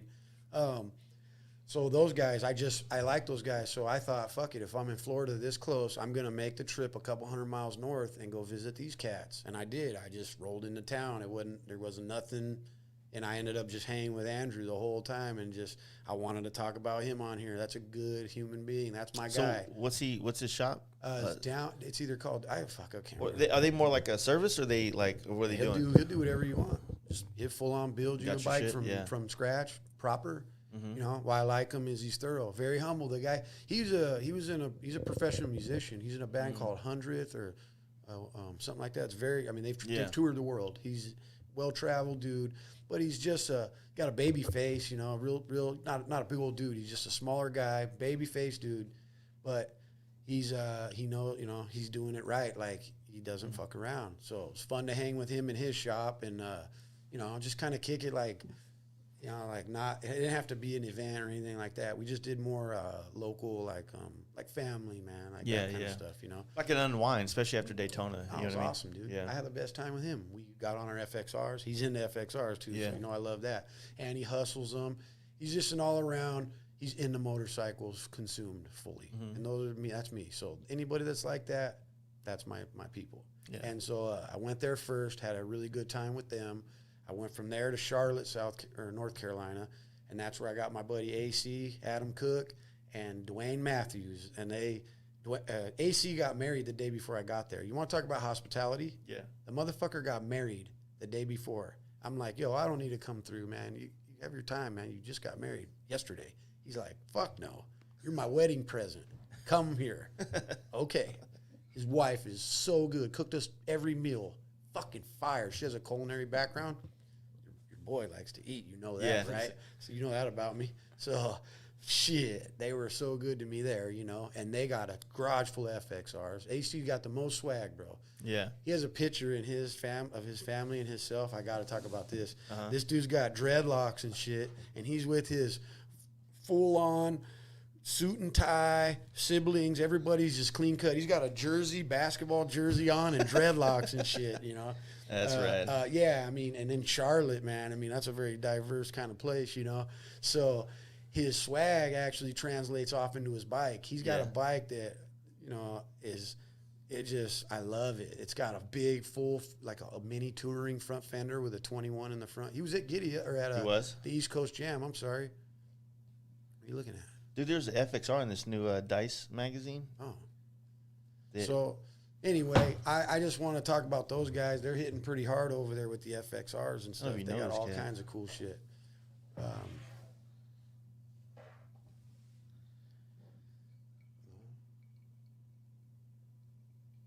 What is this? I don't know. It's very rare to see an FXR in a Dice magazine, so I didn't know if he was. He's talking about Yaniv. Oh, it is? Yeah, he must be out in Hollywood, this guy. He almost looks familiar, but I can't tell who he is. There's more pages. But, yeah. No, so after you left Charlotte, what'd you do next? So then I went to John Jessup's from there. How you like that area, though? What area? Where he's at. Right there. Hard. I'm the one that sent him there. Okay. Yeah, that's right. Yeah. I forgot. You've been to. I'm the one that sent him to that area. Yeah, last year I saw, I don't know what happened in fucking Maggie Valley last year, but I remember seeing you for a minute. Came in hot and then left. I don't know. Dude, I was sitting around the fire all night. I was with you by the fire. Oh, you were? Yeah. You're on a bagger now, bro. No. You were fucking with us, Jay. So, no, I think you gave me weed. That's what happened. You're up here. We're down here now. Didn't you have a pin? No, not me. Somebody had a pin there. Yeah, I'm sure. We were smoking. Everybody was smoking. Dude, that hit me so hard. I seen you. We rapped a little bit, but, I mean, I was FXR, and you guys were just you guys were crashing our party or whatever. You know, I was just trying to make it spicy. Hey, listen, it ain't nothing like that. It's all good. Sprinkle a little paprika on that motherfucker. Little fucking angel dust. Have you twitching? It's good to have you guys. We don't care. Fuck, we were hanging out. I've told the story a million times, but we were there or right down the street because we showed up, got the hotel, and then we ran to go eat because all the fucking restaurants there were kind of like you didn't know what was going on. Right, yeah. And some fucking old redneck ass chick pulls up to us and goes, "Hey, they're pulling down statues over there in Asheville." Remember that? Dude, he came through on his bike. Yeah, okay. Old man came through on his Harley, and he's like, "No, like that." But we had a chick in a truck pull up to us outside. Do you remember the dude that came in? No, I don't think I was there yet. Yeah, so a homeboy, overall stereotypical country boy, rebel flags flying all off his bike. He said, "Hey, we rally at dawn, man. At 11 o'clock tomorrow, we're gonna go up to the next town." And at dawn, 11 o'clock. Yeah, whatever. You know, he just the saying, whatever. We're gonna roll up to this place and we're gonna stop them. These people, these motherfucking people or whatever they are, Republicans or something, Democrat. I don't know what the fuck. I don't know. I mean, I don't follow none of that shit. So we all kind of were like, I mean, I love a good cause. I was half motivated to convince some of my boys, like, let's just go with this motherfucker and see what's going on. Maybe I don't know, maybe whip someone's Next ass thing you know, or you're on something. fucking, like, you're watching news, CNN. like, yeah. It's like Joe Kids over there, like, Running I don't around know why with we're shit here, but check out this FXR. I'm running through the rebel flag. South will rise, motherfucker. You ain't even from here, dude. Get the fuck out of here. Go home back to California. So, so that part, I don't know. That got kind of loose with all that. But, you know, anyway, the next day. circle back, though. Let's go back to John. Okay. I had all this. I want to talk about that. You got a timeline, yeah. Huh? You got a timeline. Well, I'm a professional at this. Okay, now you're a professional. Not at all. So, that was Jameson might be kicking in. Who knows? So, yeah, John's place. I'm very proud of John. That's what I want to say, dude. Yeah. Anybody that takes a chance, man, and just does things and grows outside their comfort zone. That's not his comfort zone. I know him. He's got it good where we live. He don't got to move, but he wants more for his family, for himself. He wants, and he's expanding and just everything. He's had a good couple of years of just really growing a lot, you know, and he's doing it, and he's been able to handle that. And so that move was massive for him, man. I mean, it's a fucking big deal. That building, I know what he paid for that building. Yeah. And it's a lot of money. Yeah. A lot of fucking money. His home is a dream home that you would just dream to live in, dude. Amazing. So I'm just so fucking proud of him that he's doing that, and he's taking that chance, and he's doing that for himself and his family. And I know he'll be successful because he don't have quit or fail on the fucking like I said, I think John's as much a part of the circle that's kind of all of us as anybody. You know what I mean? He is a nucleus of the circle, bro. In our hood, he throws the bike nights. He is the shop. When I need to go to an independent motorcycle shop at home, that's where I go. I mean, my Thunder headers are in there right now. I just bought when I go home. I just got the text today from the shop, like, Joe, your shit's here. John's that's the big homie, man. He's been on FXR since he rode them before I thought they were cool, and before anyone did. So that's just, that's irrelevant these days. Yeah, but should we take a pause for the call to say, fuck TPJ though, right? No. No, it's a joke. We mean to fuck with each other every day. I'm not saying that. I ain't saying that at all. I'll say Brian. it. I'll say it. Brian goes one step further. He's a Lodi boy, even not even Stockton. Yeah. That's my guy. Now, this last trip, so I guess because me and Brian haven't hung out in a while, we've resorted to talking shit to each other on the internet. He'll do that. Yeah. I know he has no problem. He has no problem doing that. Yeah. Yeah. Is he on there talking shit back? He'll talk shit even if you didn't start it. Yeah, for sure. I won't, though. I just love him, man. I mean, he comments on my stories like talking shit all the time. Actually, me and him don't fuck. We have a very, very, I talked to him yesterday. We have a very professional relationship. I think it's just because I just admire his ability so much. For sure. I don't fuck with him at all. I don't tease He was him. He was texting me today because he's trying to go to I guess John announced his dates for the his grand opening. Yeah, so it's like the 15th. That was the 15th. So that's me and the old lady's anniversary. So I told him he's like I'm going there after the camp out straight there. Yeah, exactly. So basically, Brian was like, because I've been fucking with Brian. I was like, dude, I'll just buy you a plane ticket to come to Dallas because you never want to come hang out with me. I got to ride all the way to Reno to hang out with you and shit. You know what I'm saying? Why we talked was because I said I might just stay in Texas. And he was like, fuck yeah, I don't blame you or whatever. But yeah, he wants to be here too. He fucked up when he went to Reno. Yeah, he knows he wants to be here in Texas. Smart guy. I don't question him. Like I said, I ain't saying I got nothing bad, but honestly, I have nothing but love for the dude, but it's the context. You're good. That fits the context. Your style better. You know what I mean? Like, I don't know. You're playful like that. I'm a clown to you. What was that? The fucking we were talking about last night. Yeah, we did last night too, right? Well, I do like every meme that uses that little progressive clown. Oh yeah, it's my favorite. When Mike uses it, where it's like you start painting your face and then when you XYZ, you're just full fucking clown mode at this point. I like that, and I've seen that used in so many. Goes out and buys a bag or fucking. What bars are those? Has Jace painted, fucking has a helmet painted to match, crashes in the first turn, full clown. I don't know, something like that. Trust me, Mike's probably listening. He's already working on that one right now. Yeah, right. But no, that's like I said, it's one of those deals. Like Brian's one of those homies that's you know, as much shit as I talk to him, I probably talk as much Good about him positive about him. How can you not, bro? Yeah, he's fucking talented. Yeah, the dude. Anybody that'll build you a motorcycle from scratch, you know, really build, like fucking building a bike, even just from the frame up, I consider, you know, that's building a bike. This motherfucker, you don't have a piece that you need, no problem. So another dude on my list, real quick, is all my Monday night taco gang out there in Lodi. Has that landed on your radar at all? Have you seen us doing that? Who is it? The one Tyler? Which one is the dude that's doing the FXRs only? Tyler. That's Tyler, right? Yeah. He's on my list. Tyler Ford. Clint, I was gonna. So Phil. this is so real quick because I haven't had a chance to talk about this on the podcast. My goal, I was kind of distant to a lot of people in NorCal because there was rain coming through. And so I had all these podcasts lined up in the Bay. Yeah. And I was working my way inland to Stockton, right? Well, I was staying in Disco Bay with my buddy Steve, and I got locked into that spot the whole weekend because of the rain. Right. And it just ended up fucking me on that whole weekend, dude. I was burnt Why over. did you talk to him, though? I was supposed to do a podcast with Tom Jessup. Yeah. And I think he was going to come down and do it with us. Okay. I was wanting to go see John Long and all those dudes. I never got that far. I never got to Stockton. You know what I'm saying? Right. I never got to Lodi, any of that shit. Okay. And then, if you were in Rio, you're in Rio Vista? Is that where you stayed? No, I stayed in Disco Bay. Oh, like Brentwood, all that shit. Yeah, that's kind of out of the way of all that. Yeah, it's like it's not way far, but it's not really there. You got to go through the Delta area. If you were in Rio Vista, you'd have been a little bit closer. Yeah, you go straight across. Long's yeah, right there. He's in Fairfield or right behind there, close. Yeah. So I mean. And then, you know, I ended up hanging out with my buddy Steve. I don't know if you ever met Steve. He's the guy that owns that Trendsetters in Byron. I don't think so.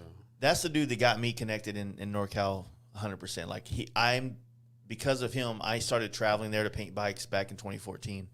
And he just got out of jail like 2 years ago. I've already talked about him a lot. Yeah. And so when we came through last time with all the homies on that trip, we all rode through. We were seeing everybody. We stayed at Brian's house in Reno. That was the first time I seen him since he had been out of jail, and then we just didn't really get a chance to hang out because I was entertaining all my homies and shit. So this was the first time that I got to hang with him, right? So selfishly, I was like, you know what, man, like we hadn't just straight hung out, since 2016, and so like we were even gonna do a podcast, and it would have been fire as fuck, but. You know, I was like, fuck it, man. Like, let's just kick it. So he was like, hey, I'm going to Havasu this weekend. Like, come with me. And I'm like, fuck, you got room on that trailer? So I threw my bike because he builds boats now, like for Havasu, like those big-ass $400,000 boats. And I was like, dude, I'll go to Havasu with you and party with you, but I'm not fucking riding there. So I was like, if you got room on the trailer, throw my bike on there and we'll fucking hang out and shoot the shit in the car. Why didn't you want to ride there?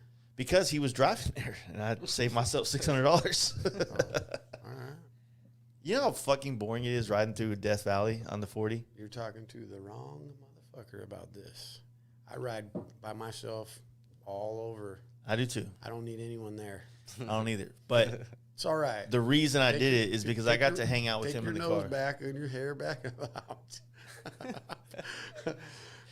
Brian even said this. He texted me the other day, and we were talking. He does. He rides by himself in the little places he'll die. So Brian says, dude, I could probably pull it up. Brian says, between me, he said me, like me as him, you as in me, and Joe Kidd, I don't know anybody else that's doing solo trips like the way you guys are doing it. Right on. I won't discredit you. You ride your fucking bike across the country a lot. Yeah. So to hear you say this shit, I'm like, nah, come on. Well, it's one of those deals. Like I get it though, bro. Believe me, there's times I don't ride either. Like I was talking with like Jody the other day. I was talking with her, and she's like, I don't really ride locally. You know, I'm like, dude, I definitely don't either. And it sucks because my boys want to go on little rippers around our area, and I'm like, nah. Like, let's go hella far, like where we have to stay the night at least somewhere, you know. Like, just to make it worthwhile, because, you know, if you don't get uncomfortable in the saddle, you didn't go for a ride, man. I always tell people that it's like, you know, we go to our bike nights here in Dallas, and if there's something else going in town, I'll go to it. But, like, on a Saturday when everybody's like, hey, let's go ride, that's like I'm like, it's anxiety. I'm like, I don't fucking want to go ride. I want to go somewhere, but I don't want to go somewhere and stay there. You know what I mean? You know that feeling when you go ride and you know you can do whatever the fuck in this town all night because you know you don't have to go back another 150 miles. Oh, right. Yeah. You know what I mean? Yeah. So when you're talking about local riding, like, you know, I want to go have a good time, you know, and sometimes I can. I have no problem with it. But, like, hey, man, let's go do a ride. Let's just not go to bars. Let's go ride somewhere. Like, in fucking Dallas? Like, what the fuck are we going to do? To loop around town? Right, yeah. It's a waste of my goddamn time. Let's just go to the bar. Yeah. And then let's do a real ride. Instead of this shit, why don't we ride to some weird place in Arkansas or something. And stay overnight. There, and then come back tomorrow. The next day and then come home. Yeah, or something like let's do that. some real shit. Like that, see to some me. new shit. Go out and find some uncharted shit that you've never been. You never know, you know. Find a little sleepy town somewhere you never been and go fuck that place up. That's cool. So, yeah. Anyway, I don't know. Monday night taco gang though, man. I gotta show these guys some love on here. So this was a couple dudes that got together, and every Monday our fire ass local taco spot in Lodi has dollar tacos. So it was just 2 or 3 dudes. Clint Sheffield, Allied Machine. Gotta shout this dude out. Just fucking, I love these people, you know. Like that guy lately has become, he's a very like instrumental part of my whole business because this dude, when I fucked my heads up on my truck recently when I was working on that, that's who saved my ass, you know. And he's a badass 3rd generation machinist. I just wanted to just shed some light on him on here, you know. He rides FXRs. There you go.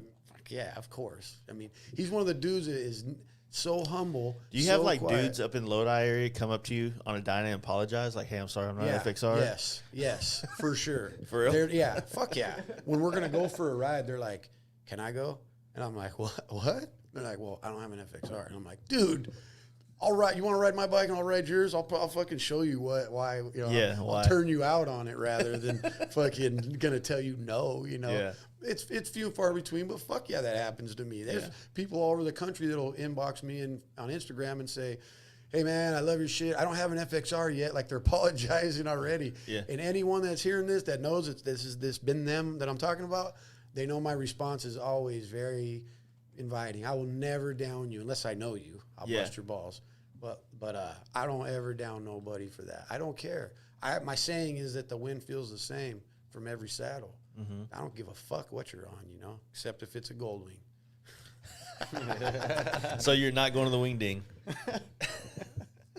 You know, I'm not proud I wouldn't be proud of any of that. Yeah, well, that's that low-hanging fruit that I've said before. Like, I like the adventure of my bike breaking. I like that. I like when I get somewhere and I fucking was in the elements and I had a fucking time of it. It's exciting. You earn it. You're always going to fucking appreciate it. Yeah. Goldwing, take your fucking car. I mean, what the fuck? Take your car, man. You know, it's not cool to me at all. I am not at all into this movement. I had 2 Goldwings before anybody brought this into light or whatever, you know. I've had 2 Interstate 1100s that came from my grandpa. I used to ride next to him on them all over to Arizona. Was our longest ride together, to Phoenix, me and my grandpa. And he'd fucking dust me on my Harley. I don't give a fuck. Yeah. I'm not riding no. Well, it's kind of like the Indian versus... Indian's cool. I'm only going to say that because I have friends that ride them nowadays, and I'm not going to go against that, you know. When it's convenient, huh? Well, I just have one friend in particular that rides them, and I admire her a lot, and I don't care what the fuck she rides. She can ride wherever she wants. Well, I'll say it, they suck. So whatever. Anyway. I mean, yeah. Anyway. Pros and cons. No, I mean like that, like those dudes up there, and you know, the scene. I feel like because of the way I'm trying to fucking piece together this idea, but basically, it feels like the bike scene. You've been around the motorcycle culture for your whole life, right? Yeah, I was born and so into it. You've seen these waves. You've seen where your parents were involved, and yourself, and your scene. Like I used to ride rigid frame. Yeah, and that's all I wanted. So now we're at this point. Like, and this is something I keep trying to tell my friends. And sometimes it might come off arrogant, or sometimes it's like, look, this is the real shit. Now we are the influence of the motorcycle culture. You know what I mean? And that's we're why the most buzz around. And that's why I think that your list is full of these rad ass dudes, these My Machinists and Steve Chamberlains and Marks and Boosted Brads and John Jessups. Brad is on the list. John's on the list. And so when you have all these dudes, like this is the people that are the new wave. Even though we're not young, we're just the motorcycle industry is an old industry, right? So when Corey Ness is handing it off to the next generation, he's handing it off to a 40-year-old, not a 20-year-old. You know what I'm saying? Right. So it's like there are dudes out there that are 20 that are fucking making a name for themselves, totally, badass. But right now, as we are starting to hit our age group and our friends group is actually now what I think is the new wave of what Harley culture is going to be and is right now, if that makes sense. Right. I get it. Yeah. You're right. Exactly. Daytona's been shit. Trying to say. Daytona's been shit. And then all of a sudden, this group of friends, this compiled of FXR dudes, performance bagger dudes, Dyna dudes, Softail dudes. Do you remember when I came on the first podcast and I said that performance bagger was the end all? Because I do very well. You did say I was damn drunk. right. Go back to that. And I said the end all game of this is going to be performance baggers. I mean, that's like they're going to be the I don't know what is the word, the culminating motorcycle of the whole fucking scene or whatever. It's going to be like the most popular bike eventually, I think, or something. I don't know what I mean even by that, but I want you to know about performance baggers. John Jessup didn't do enough to fucking explain to you, Jace. Let me explain to you, because I think you may be a little bit misguided. Number one thing you said with John that is wrong is Big Manny doesn't just throttle up and power wheelies, homeboy. He'll ride a fucking wheelie for 5 miles. Don't look at me crazy. I've ridden with him. Okay, so have I a lot. I know Manny. Manny, do you know Manny has an FXR? No, I know him and White Boy John. Mm-hmm. Because they used to come out here to Texas to do events out here. Manny can ride a wheelie as far as you can, bro. As far as I can't. Can. So not you. I just talk shit. As far as a person can. Yeah. Manny was a factory rider, dirt bike rider when he was a kid, and I was told that by his father. I don't even know if his father was really old then. Big Manny one day comes out of the blinds and he's like, "Yo, you got some FXR parts?" And I'm like, "Homie, for what? Who are they for?" This is why I would argue that statement. What?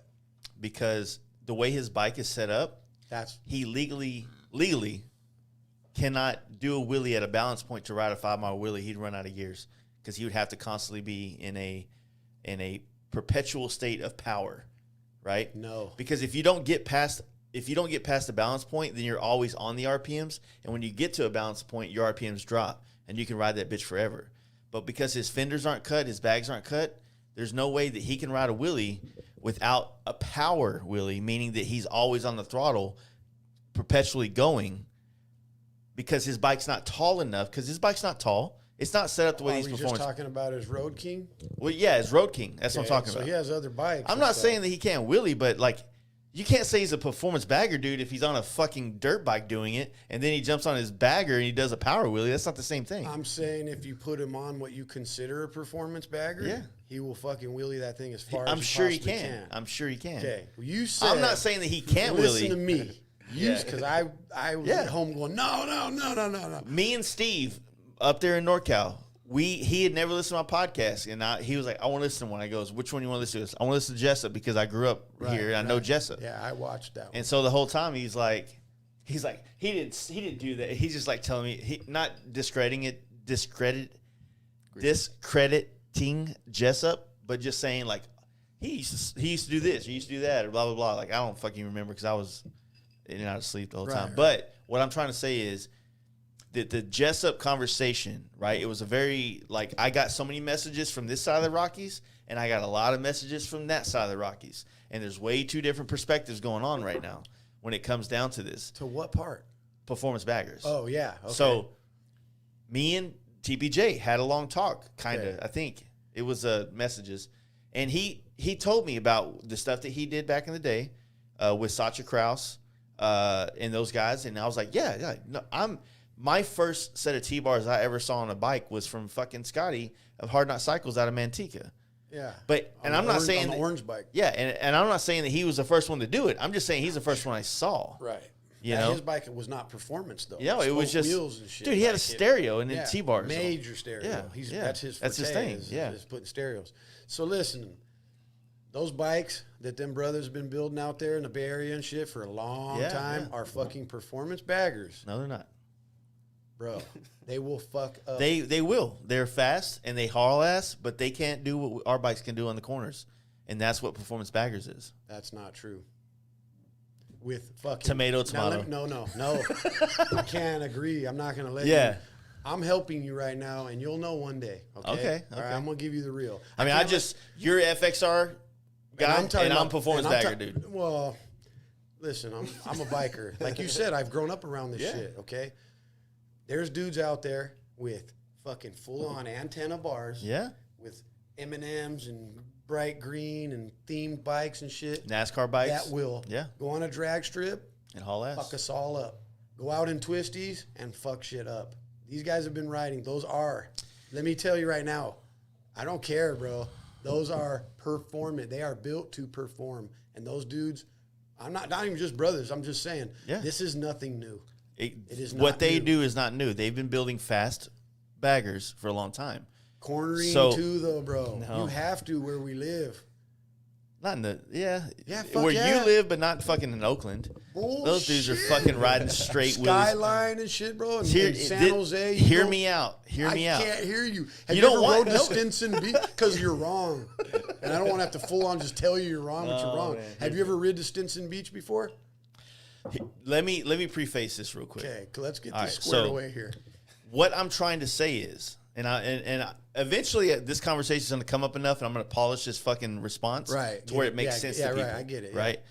But what I'm saying is that I'm not saying there have never been baggers that performed. I'm not saying that. Right. Obviously, Brian Clock had a world speed record on a fucking bagger in 2006. They built it for Discovery Channel Biker Build-Off. Yeah, stretch swing arm and carbon Second to wheels none, and all that. East Bay Dragons, Rare Breed. Yes, These dudes have Rare been building Breed, fast baggers forever, right? But you know what, in 2009, when I was painting those bikes for those dudes? Right. You know what they were called? Baggers. Yeah. Right? They're just baggers. Right. We're riding baggers now because baggers was the new term from choppers, right? Everybody was on choppers, and then what was the next trend was baggers. Been a generalized term for before that, right? Any bike was a bagger. Those weren't even. And now even any built bike ones is a were fucking baggers. performance bagger, and Like it's not fucking my fair. dad was 68 years old, and like, oh, that guy's riding a bagger. Apparently, but he's not talking about performance. Check bagger. this out. So I did a podcast with Brian Simpson that used to work at Ness. He has a long time. Yeah, I know him, bro. I know. So Brian. he's got his new sunglass company, the Modified Vision. I've been fucking with him. So he was telling me, because we had the same conversation on the podcast that you guys listening ain't gonna hear till like May. This is the last podcast I did on the trip. But he says, like, dude, I was working at Oakland Harley in 2003, and I had to figure out how to put a set of T-bars on a bagger in 2003. Right. And then he's like, this was right about the time that Scotty was starting to getting ready to start West Coast T-bars. Right. Apparently. I don't know the facts there. Those guys been running T-bars on their baggers, bro, for a long time. I'm not saying that the Bay Area didn't fucking conceive this shit. I'm not saying that. Okay. It came from that. Right. 100%. What I'm trying to say is that, like, it's unfair to talk about the way our bikes are set up, the way they look, right? Our bikes look a certain way. It don't look like the dudes in East Bay Dragons. Our bikes don't look like that. The difference is the bars. The only bars. difference. No, high suspension. They've been running 2118s on them forever. Yeah. Fucking the guys that are into performance, bro. There's, but the only difference was their handlebars. That's the only difference. They've been running carbon wheels, big swing arms. Which is why I've been saying that the bars are the fucking deciding What's factor. that OG Roaring Toys or whatever? Like they've been running like these swing arms and stuff. Track Dynamics, BM, CMC it's called. Or, they were using Brock's a lot. Yeah, fucking for a long time though. Yeah, they have. Like I know. Brock's wheels and shit. When I started painting baggers, it was for these clubs. Bars can't define a performance bike. I feel like it can. No, because a dude can outride you with a set of antlers on there, with a set of fucking antennas, then that's performance, dog. That's what I'm trying to tell you. They can do it, dog. What's the dude from Taos, New Mexico that rides FXRs? Amos. Yeah, you put Amos on one of those baggers, he's gone like a motherfucker. You put anybody that can ride on a bagger bag. and everything's fucking a performance. Like you put a fucking real rider, somebody. Right. I ride pretty good, but you might ride way harder than I do. They were building those bikes to perform, though, bro. They're not building them. I mean, those dudes aren't building 150-inch motors in these baggers forever to not have them perform. Like This is why I'm glad that it's been narrowed down to these two categories, because these are the two most similar categories in the arguments I've had over the last year about this. The minor, I hate saying minority, but the black bike club just generically set, call them the brothers. Or the whatever, brothers, right? But these bikes they've been building, I've ridden across country with these guys. Some of my, like, before I came into all this FXR shit, this Dyna stuff, you, Mike, all these guys, those were the people that I fucked with, right? Right. And even when I started flying to NorCal, those are the dudes I painted bikes for. I understand. You know what I mean? The dudes that were getting badass paint jobs. Because they wanted nice bikes. Dynas and all these bikes, no one got paint jobs on those at all. Those dudes been doing that since. The problem is, this is where I'm at right here, right? I'm not discrediting the fact that these dudes paved the way for performance baggers. You guys paved the way as being the inception. These guys built bikes that performed, but this style of bike that we're doing now is not the style of bike that these guys ride, right? So therefore, it's kind of unfair to say that this style of bike, when you look at performance baggers, if you go to every performance bagger Instagram page, which people are like, oh, roll your eyes again. Do you think that every bike that's in the BRL is going to come out with the same setups on them? I think they're going to be all pretty similar. You think so? Yeah. Yeah. So because what works is what works. I mean, you can build a performance, air quotes, performance bagger to go straight in a straight line. That's fast drag as fuck, race bike, but A-pingers can't do that. They flex. But it's not the same as setting a bike. You can't take So, a drag let's be bike. real. They already got them coming back. They do. So when you turn them in the corner and the fucking thing's digging in your chest, they can't ride corners the way we ride. That might be an exaggeration. I don't know. 21-inch Wait a bars. minute. Let me talk about turning in corners. You don't turn your front end. Well, Ain't nobody going through no turn like this, bro. My bars don't move. So they check stay this right out. where they're at. Let me this. enlighten you, And I Joe. go like Let me this. enlighten you, Joe. Okay. Everybody Teach me. everybody that races and stunt rides bikes. Yeah. You know what? What size bars is your My preference is 6-inch risers and then sporty style high bend, like So- a 4 or 5-inch bar. so basically 10-ish, 11. Yeah, that's what I prefer max. So realistically, it's like a 12 down. Usually, Right. most people run 8s if they're doing stunt riding or if they're doing 6 even. yeah, All my it's low. homeboys, like all straight up dudes and everybody's 6-inch risers. Because when they're sporty type fucking bar. doing burnouts, they're doing this, they're doing pitching wheelies. that motherfucker, putting Exactly. it in their stomach. Fucking, Exactly. Little Roger and all no, those no, the stunt kid, Wayne. The one from up there in Lodi? No, in L.A. Little young guy, Stunt and Carnell, Wyatt Carnell. Why? Yeah. He cuts the goddamn fork stops off of his forks so that he can pitch his shit. He left out a Silent G shop. You were there. Yeah. You were there that day. Yeah, he you got were on his there. Dyna. Fucking got One of the many places me and you have hung out across the country. He got fully pitted out of the parking lot. Yeah. Remember that? Just full fucking crazy. And when he came back, I go, homie, you had your bars crossed up. You fucking handlebars on the other side of the bike. How the fuck? He goes, I don't got no fork stops on my bike, so I can fucking really get it into I was blown away. He recovered that. I thought he was going to high side. So that's the thing I'm trying to say. Like, bad. so all these dudes, like I was just in Cali talking to all these dudes in performance or the Bagger Race League. Their bike setups are lower bars because they're trying to have this. They have to, yeah. If you have 12s and 14s, that puts you in your chest on the cornering. Right. And so even my bike, like I can ride it pretty good, but you know, compared to Mark's just a better rider than I am, but compared to somebody that's gonna be out there and almost putting their fucking knee on the ground, those dudes have lower bars. That way, it's not getting in the way of their body position on the track. All right, here, I got this. I know what's going on here. Right. Okay.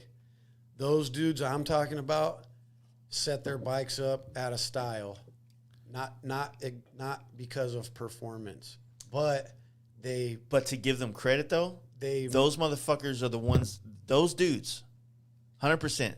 The reason why I travel across the country is because I met those guys. Kings of Cali out of SoCal. This dude Smiley. I need to reach out to this dude. I have him on the podcast because this dude is a fucking ground pounder. This dude's ridden across the country 50 times in every state, 1,000,000 times. All they do is ride. Right. I rode with him from here to Panama Beach, the first long trip I ever did in my life, and chopped it up with this dude all fucking night. And those dudes, literally, like, I don't want to take anything away from those clubs. Those Second and Nuns and Rare Breeds and Kings of Cali, East Bay Dragons. Yeah. These dudes they are as much a part of my lineage of riding and traveling on bikes as anything, right? Mm-hmm. It's almost like these dudes inspired guys like myself and maybe other people. And eventually when we or myself saw what was going on in NorCal with the other cats with the T-bars, and then we come back here and we start putting T-bars and the traveling, and next thing you know, our bikes are set up to travel but also rip corners when we get to them. You know what I mean? Yeah. It's like function over form, bro. It's all about influence and influence or repeat. Influence, repeat. Like, that's dope. I like it. I want to add that to my arsenal, do it, and then bam. Right. I'm never going to say that this shit did not come from Cali. I'm not going to say that. That's not the argument. That's not the argument. The argument is what you consider a performance bagger. It is. And you say that you have to have T-bars, and I'm saying that you don't. You probably don't in certain societies. Well, I mean, I don't know who's – there needs to be a rule book. But it's not – what I'm trying to say is, okay, I think we've prefaced this enough. Yeah. Where I can say this. What these dudes have – is definitely air quotes performance baggers, right? What we have is something that doesn't look like their bikes, and it's not necessarily set up exactly like their bikes. It's more of our own thing that we started based from basically 2017 to now. These dudes have been doing this shit for fucking 10, 12 years prior to that.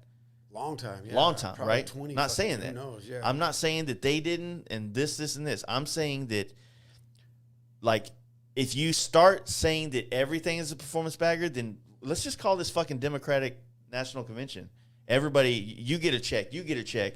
No. There has to be a difference. If your bike is stock, first of all, it's it's not performance. Yeah. But if you have a fucking engine that makes a lot of power and suspension that raises you up enough and different, lighter wheels and starting to shave down weight, and you're already in the You're going in the direction, but at the same time, I mean, if a motherfucker gets out on the track on, the bagger racing league. If BRL and fucking some black dudes out there with a fucking flipped up modular ripping the corners. Some apes don't have to be anybody. If they get out there and rip, then I'm not saying that style is there. All I'm saying is that, I guess the only factor then that is different is the handlebars. It is. That's the only thing that's different. Because the rest of the bike, they got 2-in-1. If anybody wants to go, wheels, fucking badass swing arm. I'm the voice of this movement. Seriously, I'm the one taking all the seat from it. But I'm the voice. But check it out. Go look at every performance bagger repost page. Right? I didn't set the standard. I'm just fucking regurgitating what is. Right? You look at proper baggers. You look at West Coast baggers, performance baggers. You look at performance baggers page. You look at all these repost pages. Let me know when you find one of those other bikes in there. Because it's been taken out of context, though, I think, I mean, those are performance fucking. What else would you call them? What would you call, what's the name for those kind of bikes then? I call them brother bikes. Yeah? All right, I dig it. I've used terms similar, like that same kind of thing. Like that's, but they have their style, and it'd be almost unfair. It'd almost be unfair because their style is so synonymous to who they are. To just generalize them as be like, oh, they're performance baggers. No, like those dudes do their thing. You could even go to the point of they use a lot of NASCAR themes and stuff like that. That's heavy up in the NorCal area. Of course, fuck yeah. They got the jacket to match the Letterman jacket style. It's almost like donks and baggers fucked. I can fuck with that. I agree. I got to pee. Can y'all handle this? Yeah, for sure. Okay. Yeah. So yeah, I don't know though. I don't know what else you would call those bikes though. Brother bikes ain't a good enough term for me. They're performance bikes in their own right. They're definitely a performance bike. And they're baggers, so it's pretty.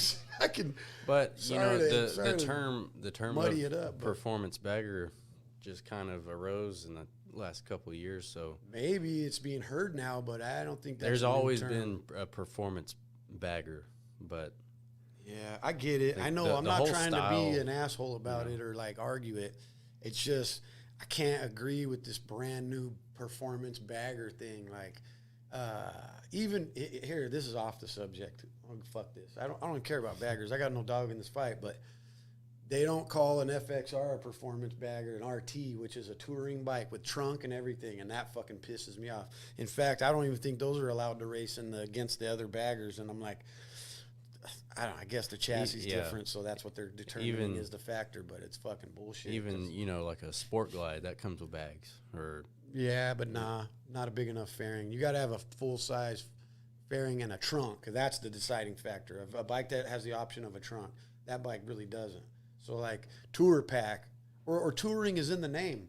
That's a touring FXRT, touring bike. Yeah. So, you know, FLH is a touring bike as well.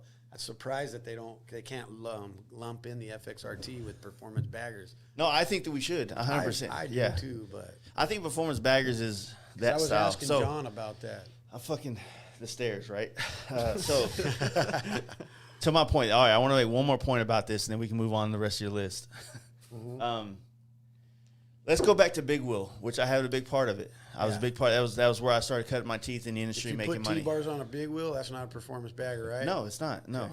Just making sure. Wait. He's thinking about it now. Wait a minute. No, check this out. So that world was a lot easier to define the bike because it came down to one item, right? You can have a complete stock bike. Yeah. You put a 26, 23, yeah, you're a Big Wheel, right? So it was like real easy to define that bike, right? Performance is such a big word. It's so encompassing, right? Right. I got cams, I got brakes, I got all this. I've known dudes in the world of racing. Yeah. Performance dirt bike. A performance bike is a flat track bike. Totally different. Both perform like a motherfucker. Racing is the intent. Fast, you know? Yeah. Different travel setups, tires, everything. Yeah, so yeah. It's a very vague thing. It's hard to nail it down. That's why this whole like argument, like that's why like I wish when I started this podcast and started saying that word a lot, I wish I would have called it performance touring. I wish that would have kicked on better because that's really what it is. Right. Performance baggers now, in my opinion, aren't even what we ride. It's what these dudes are building to go on the tracks now. That's got to be the end because at the same time, like what they're doing, I'm at Alloy Art, I'm at Shred Moto, I'm seeing all these bikes that these people are building to go on these tracks. Like that ain't even, our bikes, my bike ain't even on the cusp of that. You know what I'm saying? Right. So that's another level. Yeah, I agree. Like those are flat out performance bikes. Yeah. That's all they're built to do is just fucking haul So it was ass. a comfortable word to use, performance bagger. Everything's bagger, Big Wheel bagger. Yeah. Yeah, it's another genre of bagger. Exactly. But yeah, so I don't know, man. If it was me, I lumped those dudes in because I've rode around them. I've gotten passed by them on my FXR in a turn where I thought I was fucking king shit and gotten my fucking doors blown off by a bike. I'm not with saying the Lucky they don't Charms fucking leprechaun on there with fucking, you know what I mean? Like I could reference his bike and his saddlebags only hold speakers. Gone on me. Dip the next turn. Gone on me. I'm like, fuck this. And I don't want that to happen. And my man's running fucking them fucking, I call them the antennas. Antennas. Yes, they look like bug antennas. That's a good analogy and he's for it. Fucking just, because he's piecing out on everybody. Like, and his bike's high and tight. His boards are up nice and tight. You know what I mean? Like, so to me, how do you not call that a performance bagger? That's just a guy that can ride hard. That's where this thing gets sticky, right? Because I'm over it. Fuck it. Let's get off of this. I don't have like I told him, man, I don't even have a dog in this fight. I don't even ride these bikes. But I did call out that this was going to be a big deal in my first podcast. You did, and I knew. You know, it's. I didn't expect them to be racing them, but hey, that's interesting. No, we saw as that fuck. shit coming, and everybody's interested in it. We're like, Yeah. what can these bikes actually do? That's the main underlying thing that no one really touches on is like, how fast are these fuckers really going to go on these things? Are their lap times on I can't wait. I can't wait till we drop the. Like that's going to be interesting. When I dropped the Tony Shreds podcast I did, Tony's one of the original guys that started racing canyons, went to the track. King of the Baggers. Yeah, and he's like the kind of the poster boy of the King of the Baggers. I heard him come up a lot. Yeah, and so he was like describing this shit. He was describing riding the corkscrew. Yeah. On that fucking Laguna Seca. That's very famous. He's like, you're staring at the sky and you know that you have to start turning now, even though you don't see the turn. Yeah. Can I tell you guys real quick that I flagged Laguna Seca during MotoGP many years in a row with my grandfather? Fuck yeah. Wow. Right there before the corkscrew. That's like the turn 9 or something. I was in 5, but it's up that back hill where they go. Yeah, where they go up. I used to work right there. I've worked at I have plenty of pictures, all wild. that shit. Yeah, I watched MotoGP ride there. So now that these dudes are doing this on baggers, I want to stand in that same spot and see what they're looking like coming through.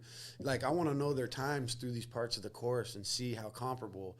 I know they're not going to fuck with those bikes. Yeah. But how close are they going to get? Like, I mean, I think honestly the times weren't that. They weren't that far off. They've already compared it then. Yeah, yeah. I haven't followed. So the biggest issue is, the times are different. Obviously, they're slower, but the biggest compromise isn't the power that they're able to kind of produce out of these bikes. It's the leaning, the angles, the lean angles, because the primary is the problem. Everything. Yep. You can lean right. You can lean all the way down. You can damn near scrape fairing. They're gonna start fucking making primaries that are built up and over and come down. Like, well, a lot of people, like your bike. A lot of people are thinking about going to open belt. Oh yeah, because it takes away all that. Yep. Hey, that bike right there with his mid sets like that, dude. That's the highest tight fucking setup I've ever rode in my life. Yeah. Like, fuck, it's crazy. You can't scrape those pegs. It'd be impossible. Yeah, you would have to lay that bike on its side and crash. You ain't fucking scraping those for shit. I can scrape regular FXR pegs with 15-inch shocks in the back. I just touch them to the ground, no problem. Yeah. Not that shit. You ain't doing nothing on that bike. I still scrape on my Sporty. But yeah.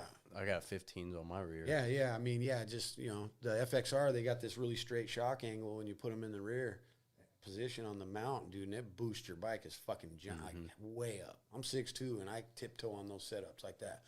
And I can touch the pegs on those stock type pegs, But Brad's mid sets are fucking in tight and way high. Yeah. You ain't doing shit. You ain't doing shit. Nah, yeah. And it actually puts you in a weird, cool posture too. You're like, feel like Oliver from the cut rate just cruising. Bro, yeah. He's on my list too. That's another. Yeah. I just gotta drop him. Dude. Yeah, fuck yeah. That he's all these people. He's a crossover dude. Let's be real. All these people are the dudes that love it. Well, dude. Okay, what you got to know about Oliver is that he's soaking up every genre, every style, every year. His fucking mind is so wide how he can know all this shit. Yeah. Because I'm fucking smart. And this dude blows me out of the fucking water. He's amazing. But you know why? Because he's enthralled with this shit. You said, I think you said it in the first podcast. That was your spirit animal. Yeah. Oliver. Yes, bro. I still to this day. Because he's one of the first podcasts we ever did with him. I'll fight over that dude, man. Don't hate on that guy because you have no one has that bike no he built, that Born Free bike he did, the Lowrider S that he built, that like he picked peach as a color. He used old FXR and colors, he fucking killed it. It's like he was making all the louver shit, right? That's like Denton. Yeah, Denton kind of Denton made the windshields for those little fairings and stuff. Denton's bike is so subtle. Yeah. I didn't know because I don't know. I'm not familiar with these new bikes. So he started telling me all the shit he did. I'm just like, dude, a guy of my own heart. You know what kind of exhaust he runs? Motherfucking Thunderheader. When I was leaving the show, he fucking got on it on that 130, whatever that 130 something bike or 127 he got. Shit, bro. He said, I seen you back there. I had to throw a little pipes on you, just, And I mean, of course, I love the dude. He's running a Thunderheader religiously. That's his shit. Everybody else is all riding the dick of all these aftermarket pipe companies and shit. And I did not even in the podcast, in one of my Instagram posts, I was talking about like all the exhausts. And I had mentioned D&D. I still like D&D. And I tried HPI on this 111 motor that I had, and they're well made or whatever, but I mean, I wasn't even won over by that either. I still don't give a fuck. I still like my Thunderheaders still. And I've tried every goddamn pipe. Yeah. It's just my brother's running D&D on my recommendation for his bagger. Like Marty, he don't have T-bars. Essentially, his bike's performance shit. Okay. Yeah, Marty's bike's a performance, but I think he might. They have some window, neutral gender bathrooms now too. T-bars. I don't know. I don't even know how that relates, but all I know is that, fuck it, I don't know. Anyway,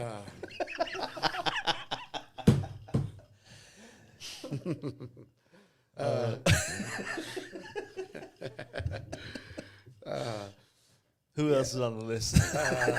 Big Head, my homie Big Head. I finally met that dude, and he's nothing but good. He's from the East Coast, so we're far away from each other. So he's just another, just a good old boy, And we met this trip finally in person and had a really good time. So I just wanted to show him some love, dude, who are hitters that I want to talk about is the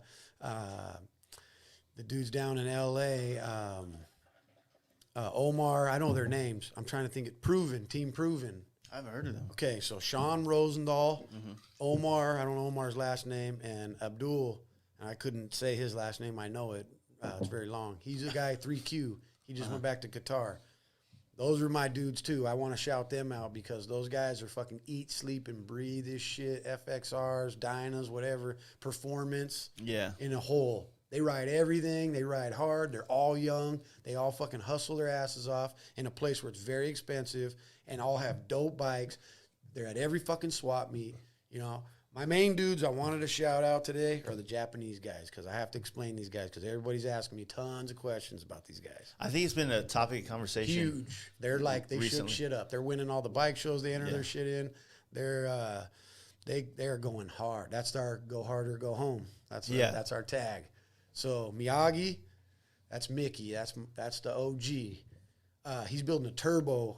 I don't even know if I'm allowed to talk about this, but he's building a turbo shovel head right now. He's gonna shake shit up. You know, it's just something different. No one's seen it.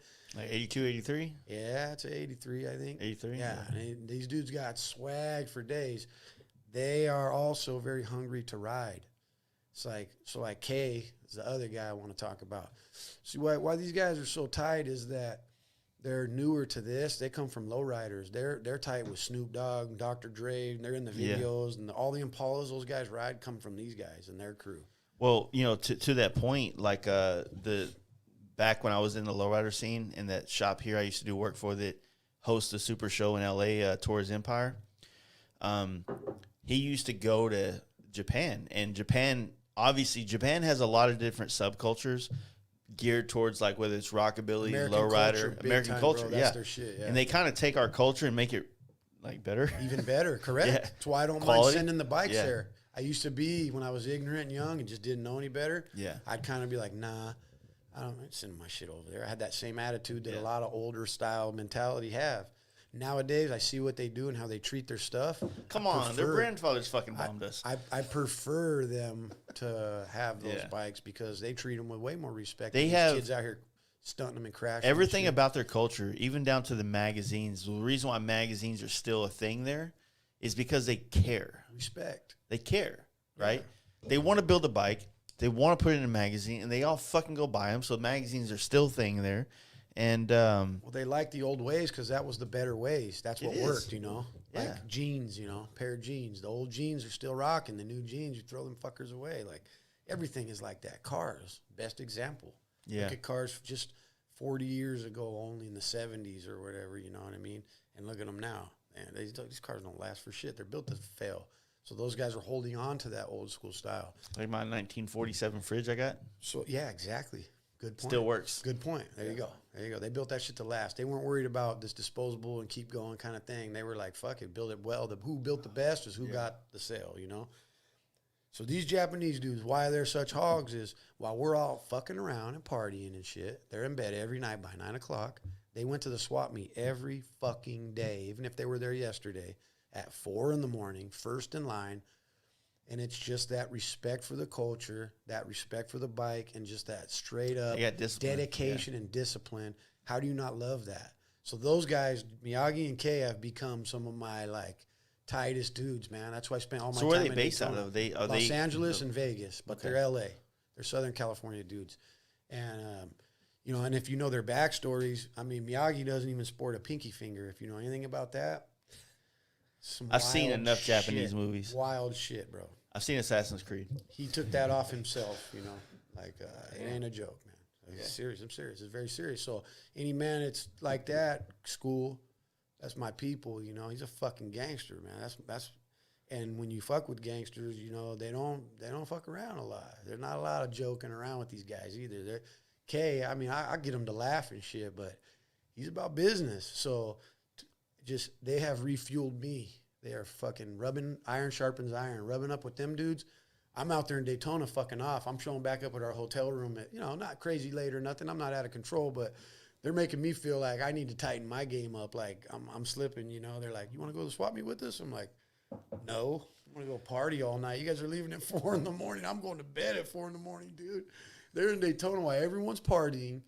They're out there just, and they came home with a fucking fuckload of parts, bikes. They came home with 3 bikes.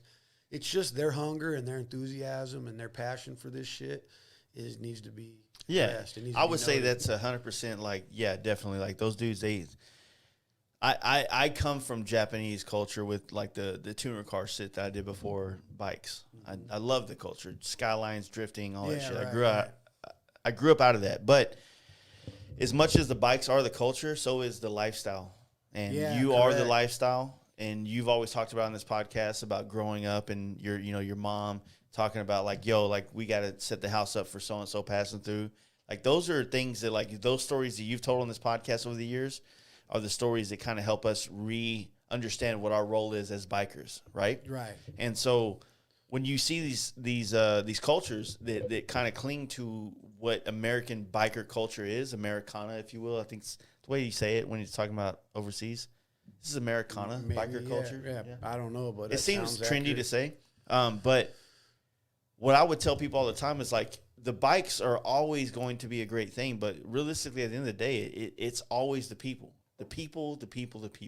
The bikes are the shit. They're dope. They're the glue. They're the common denominator. They're the big titties. What right? brought us, Yeah. And not just the bikes, though. I would actually go further. Riding motorcycles. That's what they're for.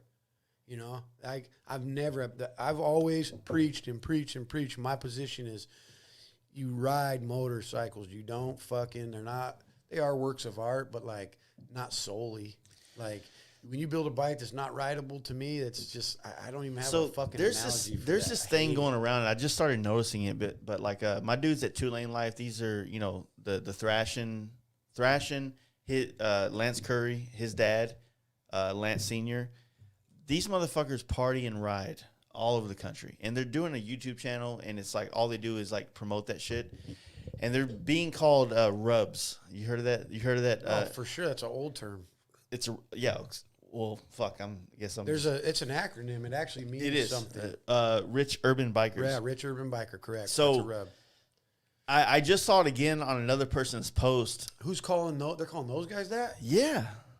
I'm not saying that they're not rich. I don't know them at all, but I wouldn't know that say they're rich. They build their bikes to ride. They ride their bikes and they like go a far, motherfucker. I think, too. Yeah, they put Pretty stupid sure. miles on their bikes. Yeah. So I wouldn't call them rubs. I would, I mean. I'd call them a rub if they have a badass FXR and then they rent a fucking brand new bagger and go ride it across country. Yeah, if they do shit like that, then that's kind of lame to me. But like, I mean, I don't care either. But yeah, where are you going with this though? Well, what I'm trying to say is that like, it's so weird that like certain like cultures or subcultures in our world of motorcycles want to throw shade on other people that are doing what they want to do. Oh, you mean haters? Yeah. Oh, it's like, boy. oh, my bad. Like, you can't afford to do this. Like, fucking step your game up. Like, dude, there's nothing cool about being a loser. I hate excuses, man. You know? That shit burns me up, man. We all have the same fucking, guys make these excuses that are not valid in my world. Like, for me especially, because I travel nonstop. Like, I'm just always all over. I can't do that. I see Jace at fucking events all over this country. He has a job. He has a fucking old lady. He's married. He has kids and everything. What the fuck I is gotta your have excuse? a fucking 3-day fight every time I come home. And I got to make that work. That's a lot of work. At least your lady's really pretty to look at. So, Dude, every time I'm fucking done. Like, this is bullshit. I'm not dealing with this anymore. And I see her, I'm like, fuck, man, I ain't gonna get any better. Lady. No, I'm not gonna get better than this. Like, look, I'm on the road traveling. I'm a piece of shit. Like, there's no way I'm gonna get something better than this. So, like, I'm like, all right, what do you want, dude? Like, you want me to? I'll fix the sink. You know what I mean? Whatever I can do to amend this, I'm down to do it. Yeah, sure. like no question. I'm hard. I'm hard. I'm sorry. From the hood. Sorry. But then they make these cheap ass excuses. Those boys you were talking about in L.A., those are the kind of dudes we need at the camp out. You talking about the Japanese guys? Yeah, like yeah, bro. They need the culture. Not just to come out and party, but also we need the people that there's conversations that need to be had. Everybody have a lot separated. People, everyone. You did this. You did this. The first camp out, FLC 1. You were there holding court till fucking the sun came up. Remember? Probably, yeah. It sounds like it was you, Mark, and I think maybe FXR Mike. But at the same time, for like sure, it always was us three. It was like you guys staying up and talking about like bikes and culture and this. And I remember because I heard stories about this. I heard stories about my own camp out, right? And so I heard that like this one dude kept like so FXRs, right? They're not that great. And like you guys were like, no, they're fucking, you know what I mean? I'm drunk already. So, but what I'm saying is that basically you guys sat around the campfire, you talked, and that's what it's about. You're spreading culture. You're spreading it, right? You travel, you ride, you've lived, in multiple spots of the country. You're very cultured, especially motorcycle. America, yeah.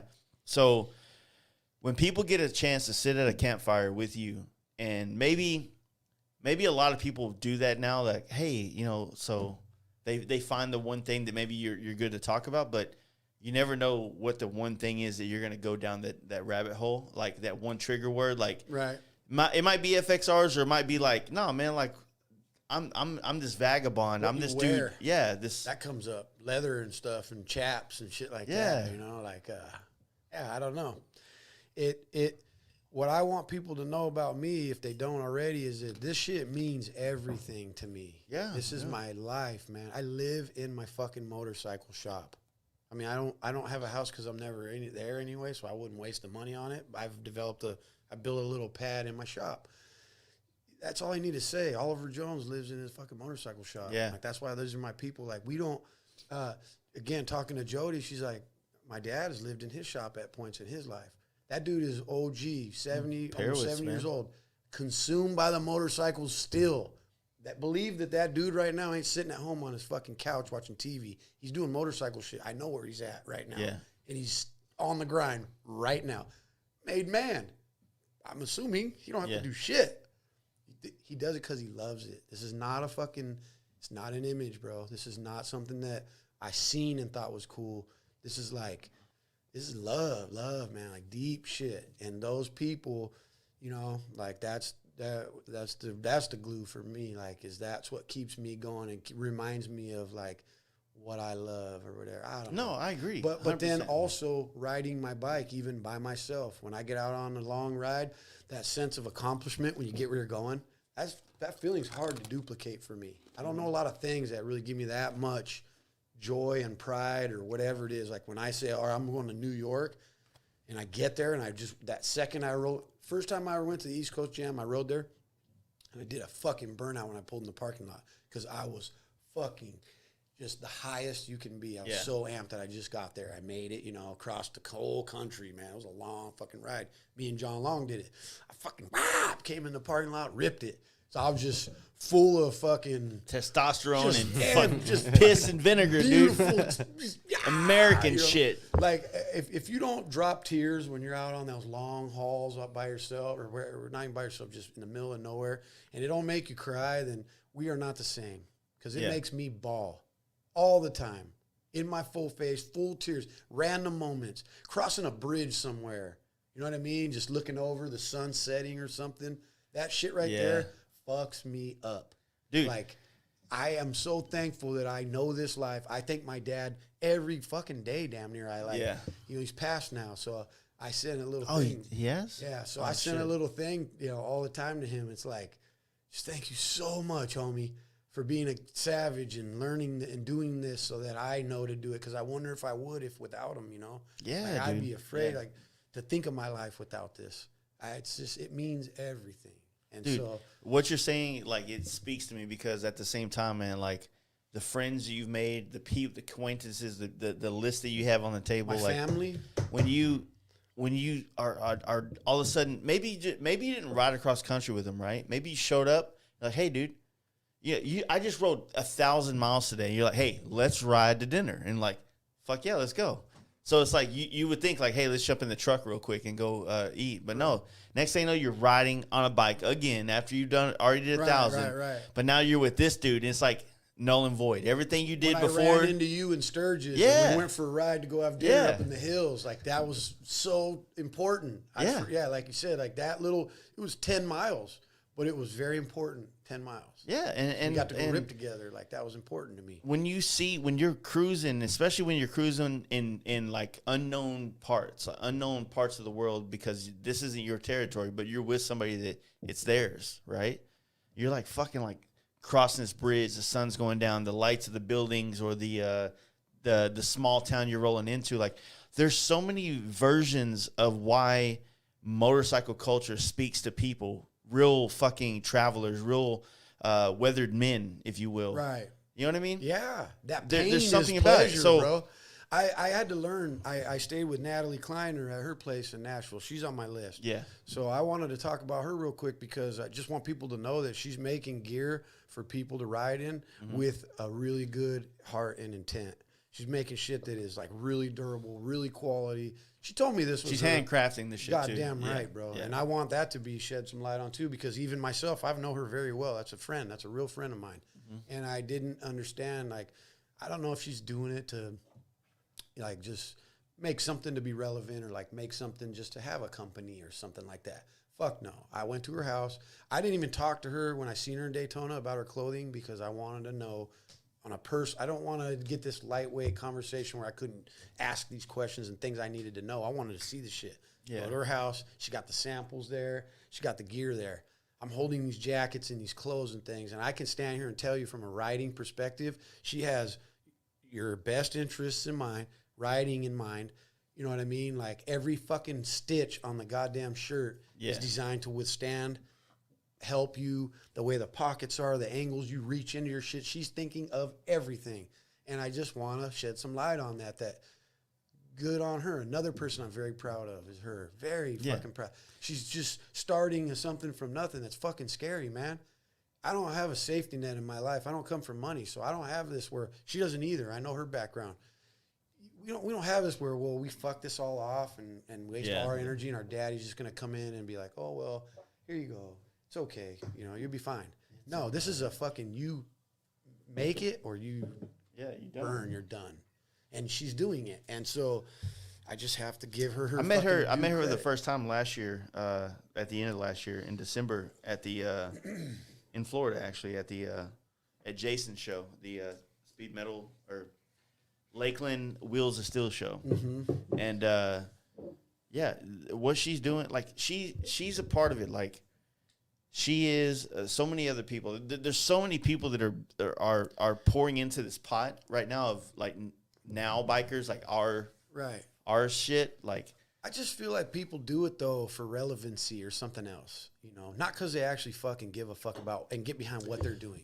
Does that make sense? Okay, so to that point though, there is the level of it where you feel like people see it as an opportunity and not an opportunity to gain financially or fiscally, if you will. Right. Not an opportunity to gain, like spiritually. Like believe in what you do wholeheartedly. Yeah. Some people seem like they don't even believe. And that's in why what I always say this. Like, I think that the people that are real about this thing, they're the ones that weather all these different trends, right? At the end of the day, it's like they all fall off. They all fall off. I do. Yeah. You've podcasted with people that have fallen off from what they did at the time. Called them royalty and things, and I told you no, that ain't right. I said no, and I told you no, that's not a right term for that person. And then now, next thing you know, if they were the king, you know, where the fuck are they at? They left the kingdom then, you know, it's that type of shit. Like, you know what I mean? Like, so I don't know what it means in the scheme of things. All I really want to say is very generically or whatever, like, is that girl, man, like another person that it's okay to support, because it's not just, you're not just supporting an image or somebody trying to be cool. You're supporting someone that gives a fuck about you. Yeah. And I mean, I like that. I want people that. Well, it's got to feel good when you wear a brand. Dude, her shit is dope. I'm gonna get. There's so much going on in the industry right now that I can't talk about. Oh, but I'm sure. Let me just talk about this: the things that you put on your shoulders, right? Think about where that brand comes from. Think about who they are. Think about what they give back. Not just give back, maybe not monetarily what they give back, but what they give back by their effort. Right. Natalie, she's out there. She's at every event. She rides across country. She's a biker. She makes clothes. I want her to ride more. And I'm pretty sure if she became a millionaire, I'm pretty sure she would be more involved in the motorcycle scene than she already is. Right? Correct. She's got to balance it. It's got to, dude. Yeah. It's out of my when realm. You're a real fucking biker and you become a millionaire, you don't not be a biker anymore. You don't fucking like, I'm done with this. I'm into Bugattis now. Like with Dave, like I said, like that dude's a made man. I'm sure of it. I don't know his fucking bank account or anything like that. I don't care. I just know that the dude's an OG. He got nothing to prove to no one. He does it because he loves it. It isn't for anybody else. And that's what's the people that you got to love that. Yeah. That's my spirit animal, you know. That guy is who I want to emulate and be. Yeah. That. I am that. What Actually. I love about you is you do that. You say that, and I do it too. Is like, as awesome as you are as a human, as an individual, and yourself, and a lot of dudes, I'm sure, we're like, I want fucking Joe's vibe. I want Joe's attitude. I want Joe's outlook. And I say this as a mean, like as a way like you do it, and I see it in you. Is it like, as cool as you are, you still look at other dudes and go like, that motherfucker's better than me, and I want to be like that. John Jessup. Exactly. That's my I call them my big homies. These are my big homies. When you hear me say that, you know what's crazy? Mark is my big homie. He's fucking 7 years younger than me, bro. Can he like? I'll cry right now over Mark, man. I'm so happy with him, and I'm proud of him too. Yeah. I just admire that man. He's fucking a hog, dude. I got nothing bad to say. I can't find a thing about him, you know. His house used to smell bad with all of his fucking cats, but he even got rid of that. That's like, you know what I mean? Yeah, like, for sure. That's it. Like We're trying to do podcasts. If you go listen back in the day, it's like, get the fuck out of here, Snuffles. Yeah, he had fucking 7 cats. It's actually an admirable thing because he didn't want to toss the cats out. Yeah. His daughter loves him and shit. Yeah. But I'm just saying, like, I can't pick anything about this. There was man way that too I much don't pussy love. in the house for it to bring pussy in. First time I went there, but then he's so good to me. He's like, you stay in my daughter's room. That's the only room the cats don't go in. When I first went there. Yeah. I'm serious. We slept in the same bed, bro. Did we? Yeah, I slept in that bed Oh, so you many mean times. Tila's bed? Yeah. Yeah. I didn't this time. How about this is crazy. Way off the podcast, but whatever. I got to know Tila very well this trip because she was there. Yeah. After meeting her and knowing her, I didn't sleep in her bed this whole trip for the first time. I slept in that bed 15 nights. How many fucking grown men? She's my homie now. Yeah. And I didn't want to disrespect her. Not that I'm doing anything, but I don't want my dirty old biker body in her fucking bed. I slept on the couch the whole trip. I could have gotten that bed at any time. She's like, she's I a give her that fucking respect. cartoon character. She's so great. She's a cartoon character in cool fucking girl. Disney. Like, that's how cute she is, yeah, right? fuck yeah. And she got these freckles and shit. yeah. And she has this like little, like, I don't know if you call it a lisp when she talks, but it's like this little, like, it's just this innocence, Her if own you will. little swag, you know? Yeah, her little own swag, accent. yeah. And smart as fuck, because like I said, Mark is a very smart dude. He's very cultured in the ways of prosperity, if you will.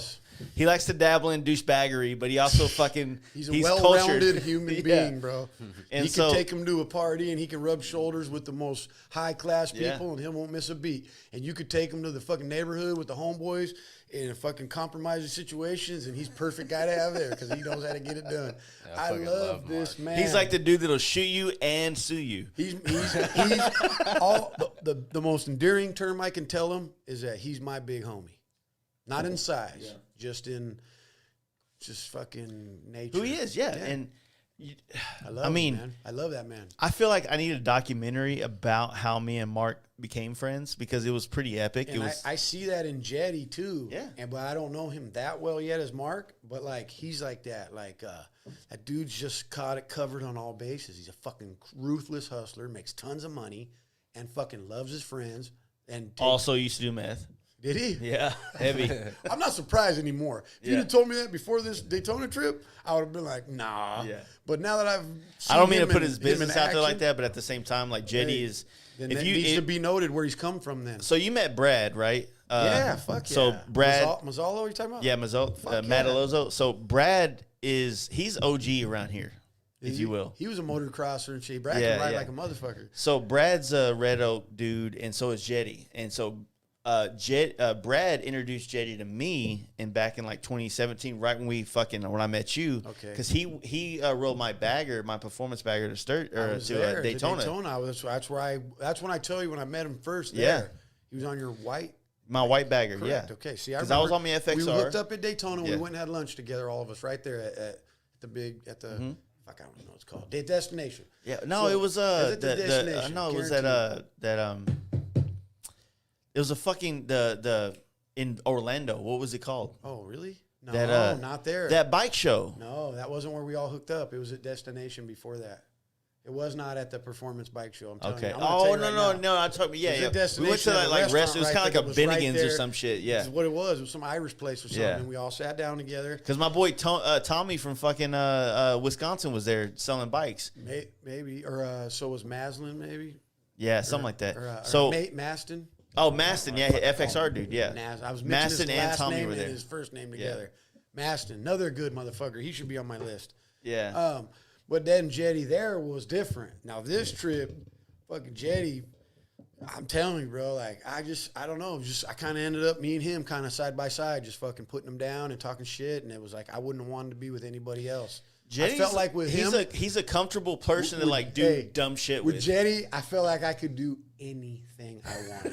Okay, that's how I felt. He's like a big teddy bear, but I you felt also like feel no like man safe there with is going to talk to us bad, down to us. Yeah. And I know because he would kick it off first, and then I would just have to He's come in always and stomp ready him to out fight. after. I remember when I was with him in Daytona, like I remember him walking up to me repeatedly, like, "Did he look at you wrong?" Right, I'm like, no, it's all good. It's all good. He's like the dad of the group, Yeah. you know. He's like, "You are all my kids. Let me know, bro. I'm ready to go." He would not let you buy a drink or fucking have any kind of anything, you know. He's like, I mean, just yesterday he took me to go pick up my truck from the transmission shop, you know. Nice. Like he's like, "I got you. Come on, you roll with me." Did he come to the shop yesterday or the day before he stopped by? He was down at March yesterday getting his bike worked on. Sure, I think it was Wednesday. He drove down there yesterday. Yeah, he 'cause came that's when I by, went and got here my truck. because he lives down the street from here. Yeah, I And, knew he was local to this area, but Well, that's what I'm saying, man. Like I said, when I go back to what I said, I'm a magnet for rad motherfuckers. Yeah, for sure. Right? So they come through me and they sounds gay. thank you, sir. Yeah.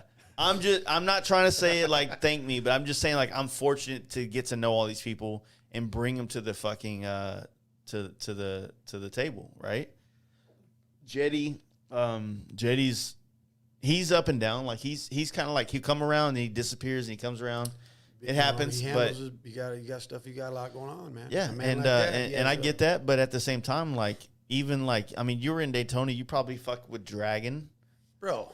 I've been fucking with Dragon all those since I've been here. I put a post. I'm coming to Dallas area. Who do you think's the first motherfucker that you know? Jaden's like, you remember him though? That's the boy. yeah, bro. You remember him in the fucking here? I remember. Tell that story. I remember way before that. He fucking snagged a dragonfly out of thin air and ate the motherfucker. All right. Yeah, dude. That's why he should be called Dragon. Yeah, he is a dragon. Fuck. So legitimately, like if you go listen to the 100th episode of this podcast, there's a cameo of Jaden in it where he goes like, this dragonfly was in the shop because we didn't have the studio built, so we were out there and we were sweating our balls off. He had his shirt off. I was gonna take it off tonight just for the fuck of it. And next thing you know, like Dragon's like, or Jaden's like, he's like, we kept fucking with this dragonfly, and he comes around and just kills that motherfucker. Goes, he says something, and it's just like, fuck that dragon. He just is like, you want me to eat it? And we're like, you won't do it or something. Yeah, he goes, he ate along it. those lines, and he fucking just ate the thing. He was so fucked up. He said he called us his heroes at one point, and then like we didn't realize it, but then he left drunk as fuck. Yeah, like no, we realized it, but he would not hear anything else. We tried to stop him, and he was like, "I'm fine." And you're like, "That's one guy that if he's gonna make it home drunk, he's a professional." So he did that on our last Patreon. He fucking just dipped the fuck out. Nobody and knew. every time I see him, he smokes me out too with some good chronic. So I love that about him too. Every time. So we were just partying in Houston. Let me tell you a little story that happened down there. Okay.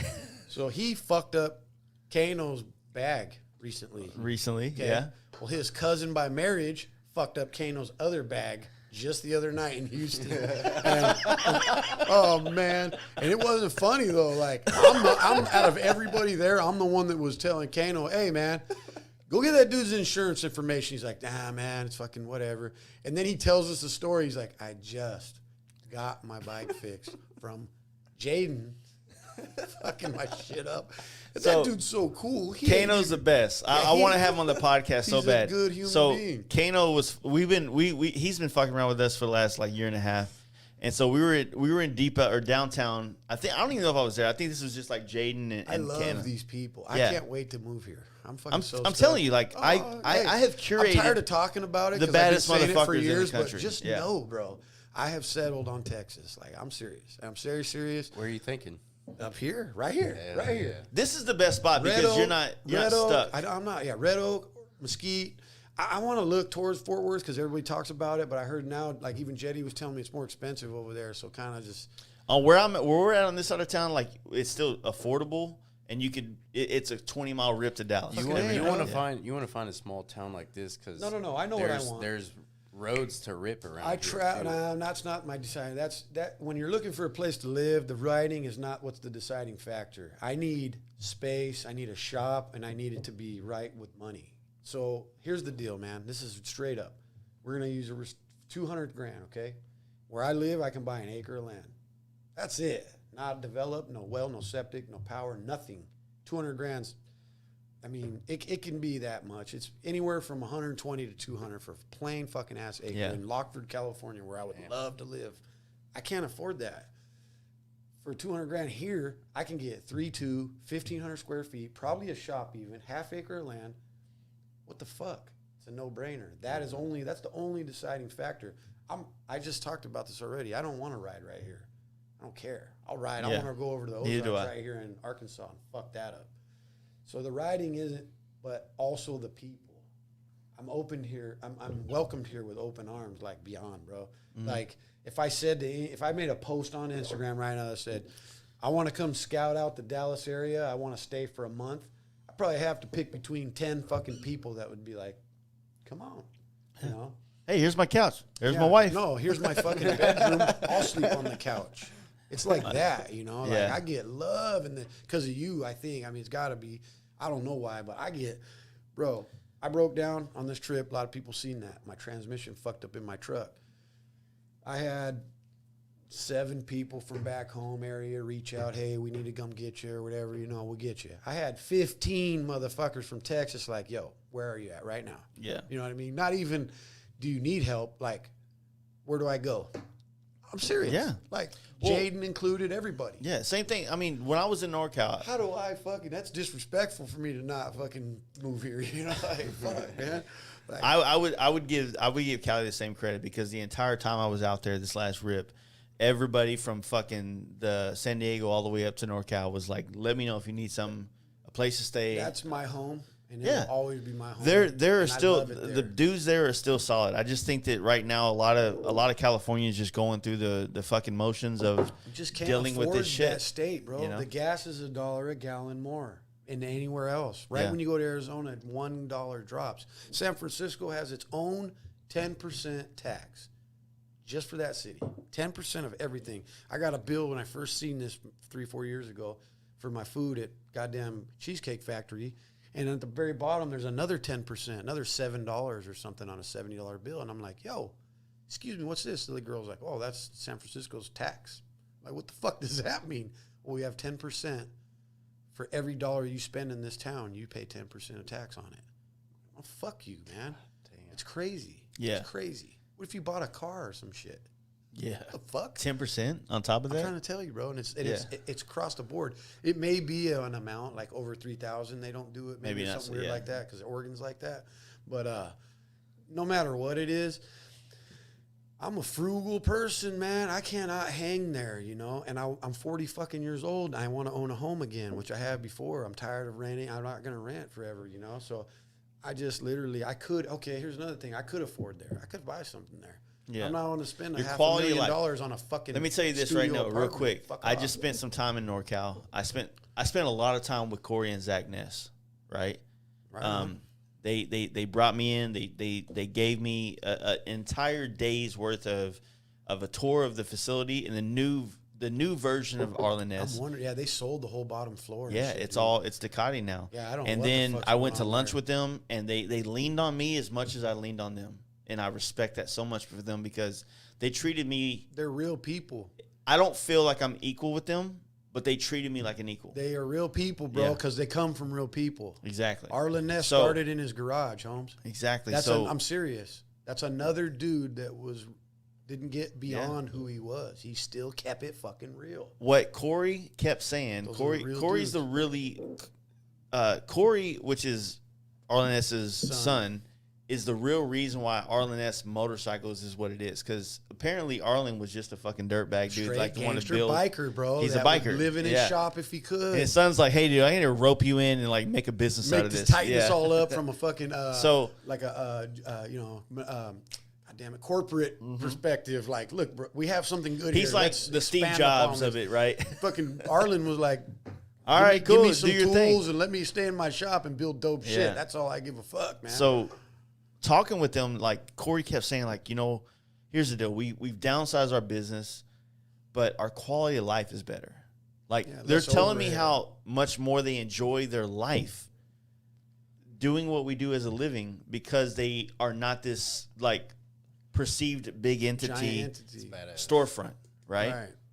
And that's like that speaks volume if you're a business trying to think about, like, how to do this shit, right? It's not about how you look, it's about how you feel, and how you feel translates to the people that you fuck with. You ever heard the term money can't buy happiness, Jace? Kinda, but then have you ever seen a dude frowning on a jet ski? Listen, bro.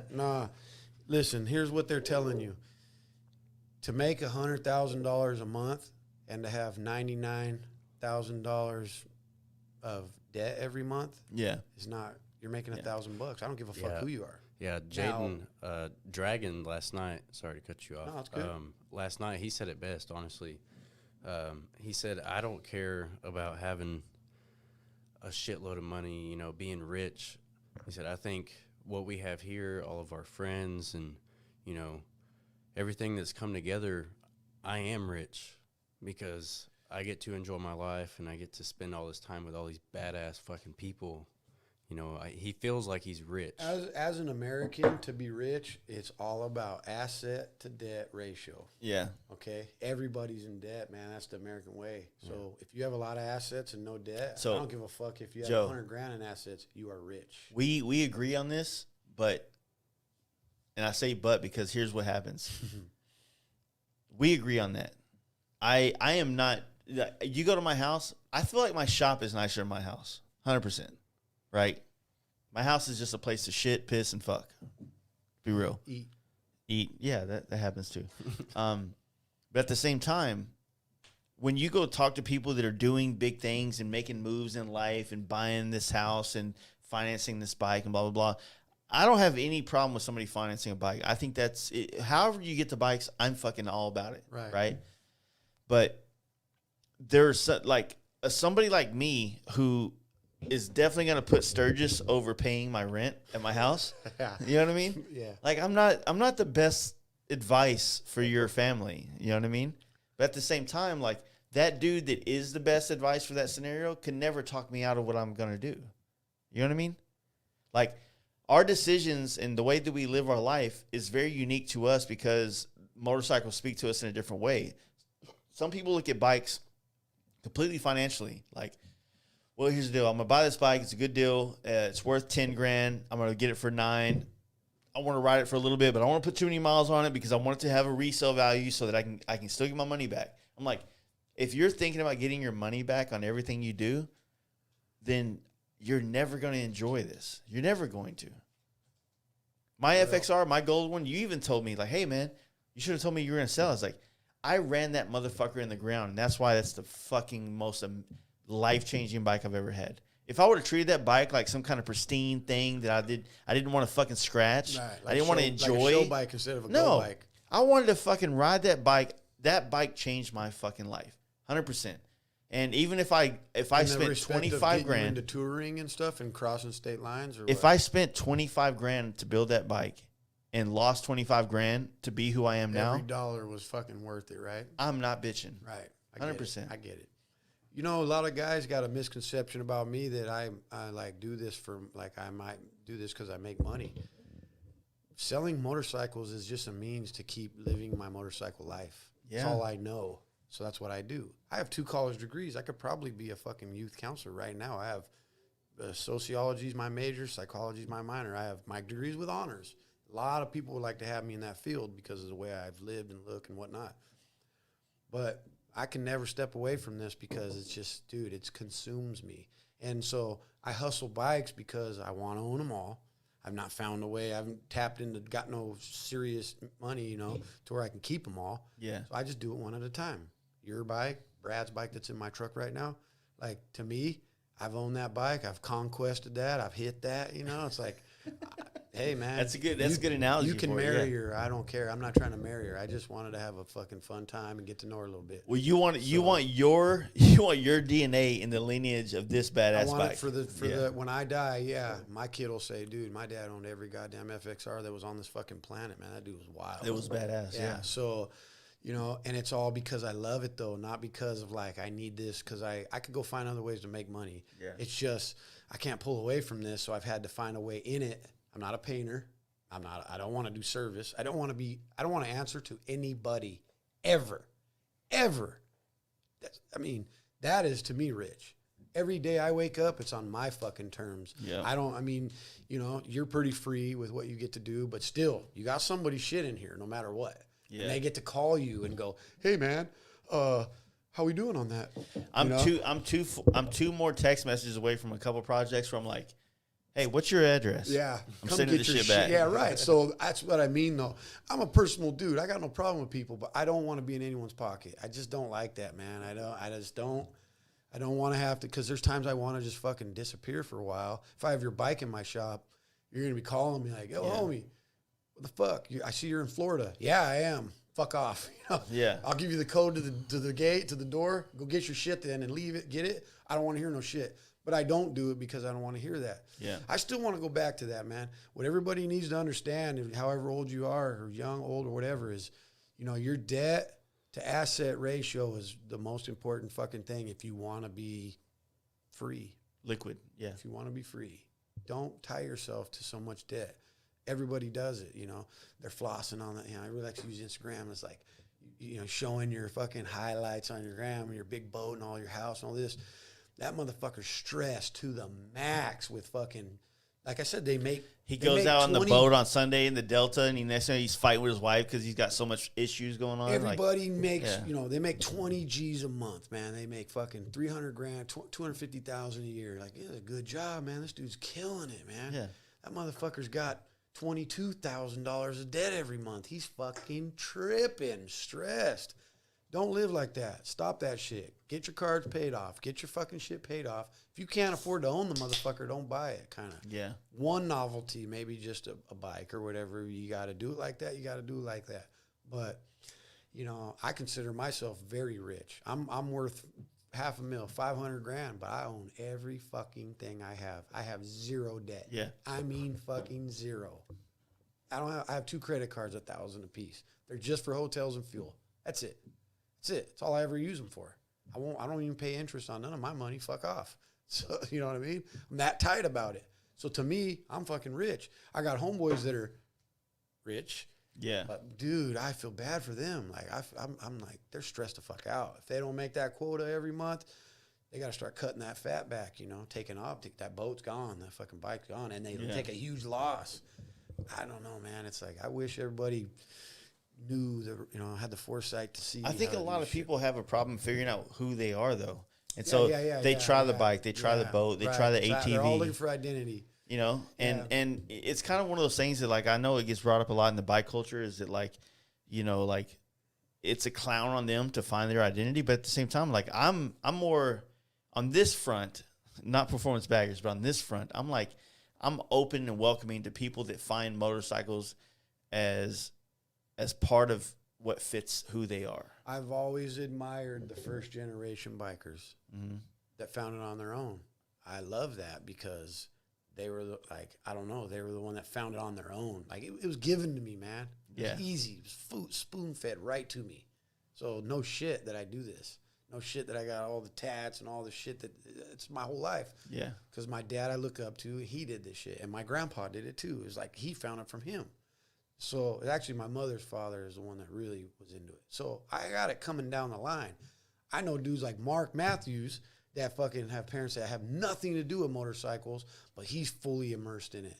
And those guys, I love those people. I think of Mark like fucking, what's his name from Walk Hard? When he's like, "Hey, what y'all doing in the closet there? This is weed. You don't want no part of this." I think I want some of that weed.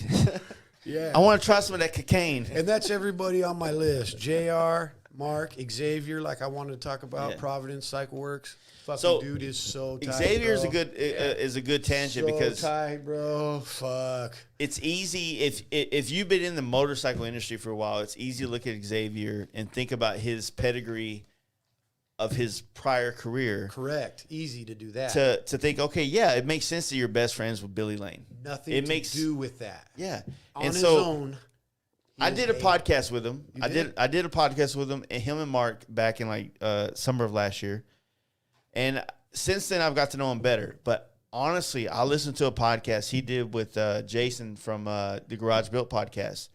I think we were in the car listening to it. Mm-hmm. Yeah. And I was like, that's exactly it. Xavier is the real fucking deal. He is a fucking drummer from Buckcherry. Laugh all you want. They got a fucking Grammy. There ain't nothing to laugh at. Yeah. He fucking did it. He did everything every fucking anybody band member wanted to do. I'll kick their fucking ass, bro. Seriously. And now this dude loves motorcycles. He did when he did 20 years ago, right? And now he's doing it now. He's sitting right next to Mark and Steve Chamberlain. Doing it right. Yeah. Okay? There's a difference. He's doing it right. The dude's way more thorough than me. Yeah. Way far. You look at, you think the two of us, you know, or whatever, he's so humble. He will never even, he knows everybody in the industry, by the way. Yeah. There ain't a name. Isn't it weird? Like, you're sitting there talking to him, he's like, Q's around him because he knows everybody. He's up at the shop one day, we're talking, he's like, hey, can you text Tommy Lee real quick? Right. Hey, see if we'll send you a dick pic. I want to see what it looks like in real life. I mean, that's what I'm saying. The dude knows everybody, right? I'm FaceTiming people that are pretty major to me, and he's like, hey, how you doing? And I'm like, you know them too? And he's like, that's my people. And I'm like, what the fuck, man? This dude's everywhere, man. So I knew, but like Mark, okay, so when you hear the Buckcherry thing and you instantly discredit him as a biker. Yeah. I don't know why, but it's like, oh, well, he's probably just, I don't know. When I first met him, I just didn't know. Spending a week around this man needs to be said. This dude is fucking his stories, dude. Tight, dude. His perspective. Yeah, we haven't even tapped into any of that. The way he talks about his life, like all I've done is just tripped on his bike only. His bikes. The details in that chopper that he painted. Yeah, the one that's the high seas bike. Yeah, the fucking chrome pieces that are added to the fucking dude. It goes on and on, bro. The fucking he uses these brake lines I've never even seen. Yeah. They're fucking tiny. And he's got them routed through the frame everywhere, through the bars. That's Mark through the frame. That's Mark. Okay, well, whoever. Well, so that's what. So Mark knew him for way before this merger took place. Mm-hmm. Yeah, and, I knew that. And Mark was always talking about him and blah blah blah. Mark's built his motors and shit for him. But what's amazing about Xavier is that as accomplished as he is in life, he's a student of motorcycles. He's there, and so when he comes to the threshold of the Chris Callan at Cycle Source, Billy Lane, Warren Lane, Jason Space, at Cycle Stop USA, Mark, who he works with, he listens. He listens. He's a fucking humble dude. First, he's not a kid. He's 50-something years old. He's 52, which he's doing very probably well. Still my girl. So, I mean, dude, I don't even know him on any of these other fronts. He just drums a fucking, he does a beatbox on a table. It's like my chick's wet. All of a sudden, I don't know any of his. I don't know any of his personal things. All I'm speaking on is just from a dude that appreciates people that like motorcycling and stuff. And he's in that shop every day at 9 a.m. He's out there every day at 5 o'clock p.m. He leaves. His area is clean, very professional. His bikes are fucking immaculate. I've been there a whole week with him. I've watched him nonstop doing shit, tiny little intricate things that no one sees. You're not gonna see. You won't even know. When you look at his bike, you're not gonna know what he did. That's the point. Yeah, he's hiding everything. But I just. It's just the discipline. It just goes back to the discipline. I think that's so important. How don't have any discipline to be around people like that though. How does that don't you feel like that bleeds into you? I want to go home so fucking bad and start working on my bikes. I want to route my fucking brake lines through my frame right now. I've never wanted to do this ever. And that's what I was talking about. Got me so heated up. I came here to do this. Probably I'm gonna try and stay up in this area for a couple of days, hang out with all the Dallas homeboys. Yeah. But I probably will. I'll make it till Sunday. I'm hoping. I might not, because I want to go back down there, rub shoulders with them a couple more hours, and then I gotta go home. God damn it! I might. Yeah, get your shit. Yeah. You know how big of a cash stack I always have? It's getting low. Yeah, man, that's sad for me. Turn some tricks down here, brother. If I don't have a fucking stack like that, I don't feel right. So I got to get to work, right? This is real. If I was a cop, I'd think you're a drug dealer. You could have that, bro. That ain't $4,000. I'm fucking broke. So, but I got Brad's bike in my truck, so. I'm with some. I like how it's Brad's bike. It is Brad's bike. Full respect, bro. Everybody's tagging me and shit in it, and I feel weird. I'm like, dude, this is not my bike. I've changed the back sprocket so I could go a little faster on the interstate, but that's Brad, dude. I wanted to talk about Brad a lot after owning a piece of his machinery. I've never owned a bike from him. Mm-hmm. If you're ever out there and you're questioning or you're looking at his stuff or he's going to sell you something, get it, okay? Just fucking get it. Mm-hmm. That dude... That's why he's an admirable dude. He's earned it. It's not just because he's cool. It's not just because he makes cool parts or anything like that. The dude builds quality shit. Quality. Top tier dude. We know this, but I'm just reinforcing this so people, you know, a lot of people know everybody I'm very, very honest. Everyone knows that. So you trust my word. Trust when I tell you, if Brad builds you a bike, you buy something he built, something he fucked with, know that a lot of love went into that. Guaranteed, bro. There ain't a bolt on my bike that's not chrome. Not one. I've looked top to bottom, left to right, everything, and he all is consistent Allens.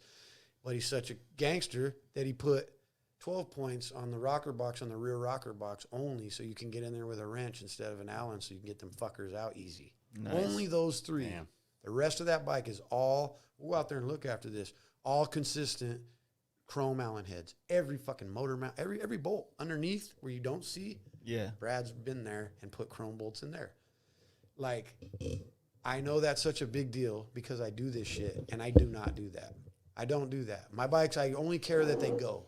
You know what I mean? So I don't care. I do it correctly so it holds up. That's all I'm interested in is that you can beat the fuck out of my bike and hopefully it doesn't break. That's all is my driving force, not spending the months of waiting for just stupid ass hardware to fucking make sure that every goddamn bolt is chrome. Yeah. Sorry, everybody, you ain't getting that from me.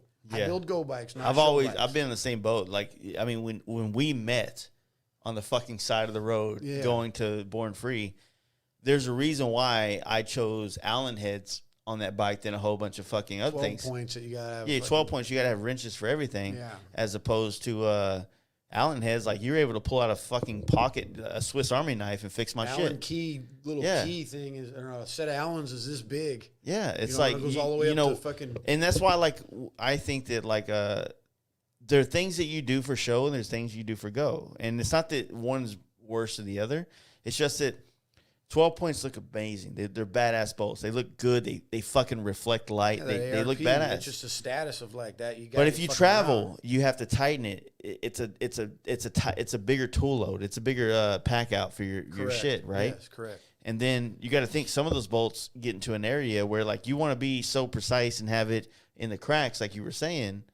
Like you want them to look under the bike and see this. I'm like, well, it's under the bike, cool, but it's also in a very inconvenient spot. Right. To put a wrench to fix this. Well, you do it accordingly. Intake manifolds. Anybody that builds motors knows. You put hexes on the primary side. You can put Allens on the pipe side because they're easier to get to, but it's hard to get to the primary side on an intake manifold. So traditionally, they're wrench because you can go right in, get to them. So I would use a hex bolt there versus an Allen on the other side because of convenience of fucking repairing it. I get bikes. You know, I've had 175 Harleys in my life or whatever. Some of those dudes put weird shit in there, like Torx in there, and I'm like, I don't know, you know, just whatever. It's just more of a pain in the ass. You're like, you motherfucker, fucking Phillips. Are you trying to make me strip this motherfucker? That would be the best. That's a good example. Phillips, I gotta pee. Phillips said, like, nice job, asshole. I had a fucking getting fucking strip. Yeah, and Loctite too, of course. You know, they probably Loctite those in as well. But yeah, like these kind of people, man, they're the inspiration, you know, like you wonder, why do you love Brad? Why is Brad such a good guy? What makes Brad so fucking cool? Well, buy one of his fucking bikes or pieces of his parts and then you get it. Like quality. The dude don't fucking half step. His shit is so nice. Man, to own that bike, even though I paid my fucking good money, you know, I earned the bike. But dude, to own it is just like you feel humbled, like, damn, man. I still like feel like it's like losing your virginity every time. It's like the first one. It's like that important. Like it's a whole new thing. Opened me up to the open primary. Like I never had an open primary. Yeah. That thing's fucking contagiously tight. I pulled into the Parawitz paint show and the dude was like, "Shut off your motor." And I'm like, what? And he's like, I thought maybe I was kicking up dust. I think I was telling you guys this already. And I go, okay. And I shut it off, right? Because I don't want to fucking, I don't know if you weren't supposed to run it. And he goes, man, that bike's making a horrible noise, man. You don't hear that? And I go, oh, dude, come around this side, because he's on my pipe side. Come around this side and look. And he looks down, he sees the primer, and he goes, oh, I feel like an asshole now, you know? I'm like, well, hey, good looking out. I mean, at least you were trying to save me from some drama, you know? But that thing's so loud and crazy, like everybody looks at it like, holy shit, you know? Fucking dope, man. Yeah, like we were talking about earlier about people inspiring and stuff.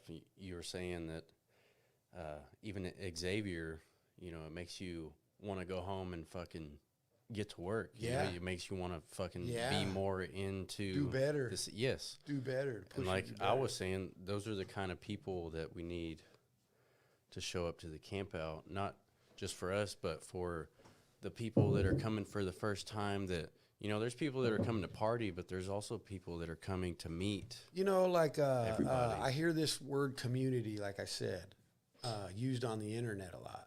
And they use it in reference to the internet, like Instagram. Like, we have a community on here. And I just, like, you know, there's the real community that's out there, that's at every rally, that's at every little show, that's at, you know, they'll be at all these shows and stuff. They tirelessly drag whatever shit or operation they got going, and that is the fucking community. If you're not at those shows, you're not in the community. You're full of shit, you know? Yeah. Like, I can think of people that they're friends and stuff too, even like people I like as a person, but they're in their motorcycle world. I don't agree, you know, and that's happening to me a lot lately. People are taking all these crossroads away from, you know, where we've been and stuff, and talking all this shit. And I'm like, if you're, you think a lot of people feel like I did that already, I don't have to do it anymore? Like, I'm sure that happens. Yeah. Yeah, maybe like they don't want to climb that mountain because they've already put the flag in the top, kind of thing. It's almost, it's that passing the torch thing, right? Because at the same time, like, I don't think that, like, I think that what we are doing right now is building a foundation in hopes to inspire somebody that comes out of, you know, our inspiration to carry it further. Therefore, I can support them. I like the new swag that they bring. Because they'll bring shit that you didn't think of, and it's so dope. Like the Japanese guys, that's another thing. They are doing shit that I never thought to do, but I love. It's like, oh, you fucking guy. Very good. I like that, what you did, you know. Those dudes are like, they've lit a fire in me that I can't thank them enough, because, you know, how is it that the student can teach the teacher, you know? But it happens, and you got to be willing to take the lesson. That's a good one. I just came up with that one right now. That was a good one. I love that, and that's the truth. You have to be. You can't get so big of yourself that you aren't ready to learn. You know what they say? Like I can't think of that saying, man. About people that the wisest person is always learning or whatever. You know what I mean? Like, you know. So I feel like in FXRs, I've plateaued. I've had the biggest motors, the fucking swing arms, the pipes, the wheels. I haven't had carbon wheels yet. It's like my only thing in this that I have not owned yet. Is but I think what you represent the most out of FXRs isn't the machine, it's the culture. Like the just the being able to ride. Man. It's the ride. I ride those because they ride good. That's what drew me to them. It wasn't a culture. It was the physical riding of the bike. Like, I want the best stuff in life. I still think that's the best Harley ever. Yeah. The Softails are fucking amazing. I got on my first Clubhouse the other night. Oh, okay. You on it now? I got them on there. We should do it one. Yeah, so I got brought into that the other day, and it was M8 Softail versus FXR. So perfect entry for me, right? Why wasn't I invited to this? What's funny is that, and the guys that were there can support this, I found myself defending the Softail so much because of how good they ride. I didn't care. The debates went into like monetary shit about how much they cost. Warranties got brought up, taking the hit, buying a brand new bike and losing off the lot, you know, like all these things where I made the point where, hey, when I buy an FXR, that money stays in the bank. When you buy a brand new bike, you take the hit. When you drive off the dealership floor, you're negative now. You're in the red. You're not in the green. But why I couldn't be in there? Oh, go ahead. But in the scheme of it all, my points definitely defended the Softail more than I guarantee these dudes expected. Yeah. Like, they probably thought I was going to come in there with my FXR dick swinging all around like fuck you, FXR, FXR, FXR, FXR. Yeah. No, those bikes are fucking dope the way they ride. And that's why I love the FXR, because it fucking handles like a dream. Because I like to ride fast, but I'm not a badass technical rider that has been on courses and shit. So I need every advantage that I can get to not go off the road. The FXR is my training wheels. It helps me. I think that, like, maybe for your lifestyle and maybe mine, because I grew up around bikes, and FXR is a good bike. But for somebody that just got into bikes, a Softail is better. And work your way into an FXR. Work your way into enjoying what is amazing about it. You know, it's luck of the draw with everything. This got brought up. Exact point. In the clubhouse, this got brought up. It don't matter. When the new Softails came out, they had tons of fucking issues with sumping, oil pump stuff, more on baggers, but no matter what, they had to figure it out. If you're a new guy that just bought this bike and you're riding down the road and it starts spitting oil out of the fucking breathers and shit, it's the same boat. It's actually luck of the draw. In reference to FXRs, this needs to be said, and this is it. This is not argument. This is gonna go. This is what it fucking is. And if anybody this is the written shit.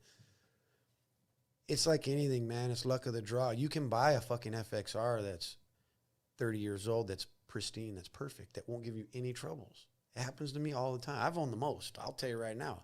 I've had them with 50,000. The R4 that I just bought had 70,000 miles on a Big Bird that I pimped out. That bike didn't miss a fucking beat. Whoever ends up with that bike, have a good time. They have nothing to worry about. Fucking thing will go down the road, doesn't drip no oil, doesn't fucking slow on the start, nothing. No problems. No wobbles, no weaves, nothing. 70,000 on the clock. When I bought it, I rode it from Robert Cheek's house home, sight unseen. I did one day from El Paso, Texas to Lodi. Nice. 1,200, long. That was my longest day of my whole career. 1,200? Hell yeah, brother. 1,250 or so. You Google it, I can easily tell you how far it was. I stayed at the Radisson Hotel in the middle of El Paso, left that morning at 9 a.m., not even early, dude. I fucked that off. Yeah. I was in Lodi at like 4 a.m., fucking 12 something. My head rung for 2 days probably. Did you hit up to 40? No. Did you go through L.A.? No, I went all the way from L.A. I went all the way through. No, I went all the way to L.A. I came in on 10. Yeah, I stayed on 10 directly to 210 through where Randy. Pasadena? Yeah. Yeah, the higher, and then up over the Little Grapevine, and then over the Grapevine, and all the way home. Yeah. All the way to the pad. One ride from El Paso home. That's badass. That was a poke, bro. But on that FXR4, it just rode so good. 70,000 miles. I have had them with 9,000 to under 10,000 miles that we'll say are legit, super clean, leaking, weeping, fucking off, wobble you off the road, or whatever problems. I've had all that shit. It only matters of who had your bike first and what kind of motherfucker they were. That's what's more important than the bike. So I don't like that generalized term that FXRs aren't good bikes. It just depends who owned the motherfucker. Because if you get a bike I owned, trust and believe, dude, it's going to make it at least 5 miles, But real talk, though, it should go pretty good. You know what I mean? I've already taken away.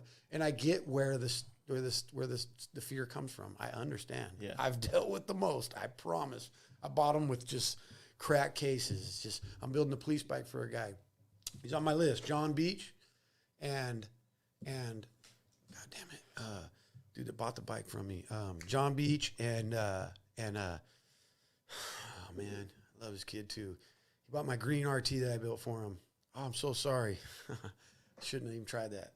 I'm blaming on the JMO. John Beach and the other homeboy, they I forget where I was even fucking going with. No, you like FXR, like. I try to tell everybody. I'm building a bike for him right now is what I was going to say. I don't even know where I was going with that point, but I'm building a bike for John right now, and I'm going to ride it to your camp out, and also I'll exchange it. We're trading and shit. Okay, I know. Yeah. I found it. Fuck, man. I have so much shit going on in here. So this bike, I take the primary off, and the fucking cases are cracked on me, Fucking sucks. 91? If you're a 90? kid. It's 1990. Yeah. So if you're a guy that just bought this bike, you're a first guy on a bike, you're wrecked, man. You're fucking done. You're fucking going to kick it over.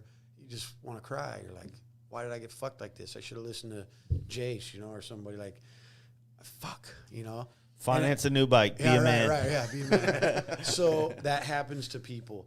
Thankfully for me, Literally, I just bought a motor from TPJ. Yeah. I got motors. I got multiple Evos. Just sitting motors on motors. I got 5 goddamn Evo motors ready to go.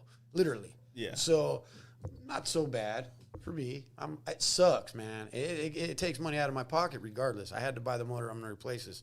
But, you know, that can fuck somebody and make their whole experience go bad right from the start, and then they just say FXRs. So FXRs suck. No. Across the platform. You got one that happened to have the guy didn't fucking align it right is what usually causes that. You know, you got to bolt the motor tranny to the fucking primary first, then to each other.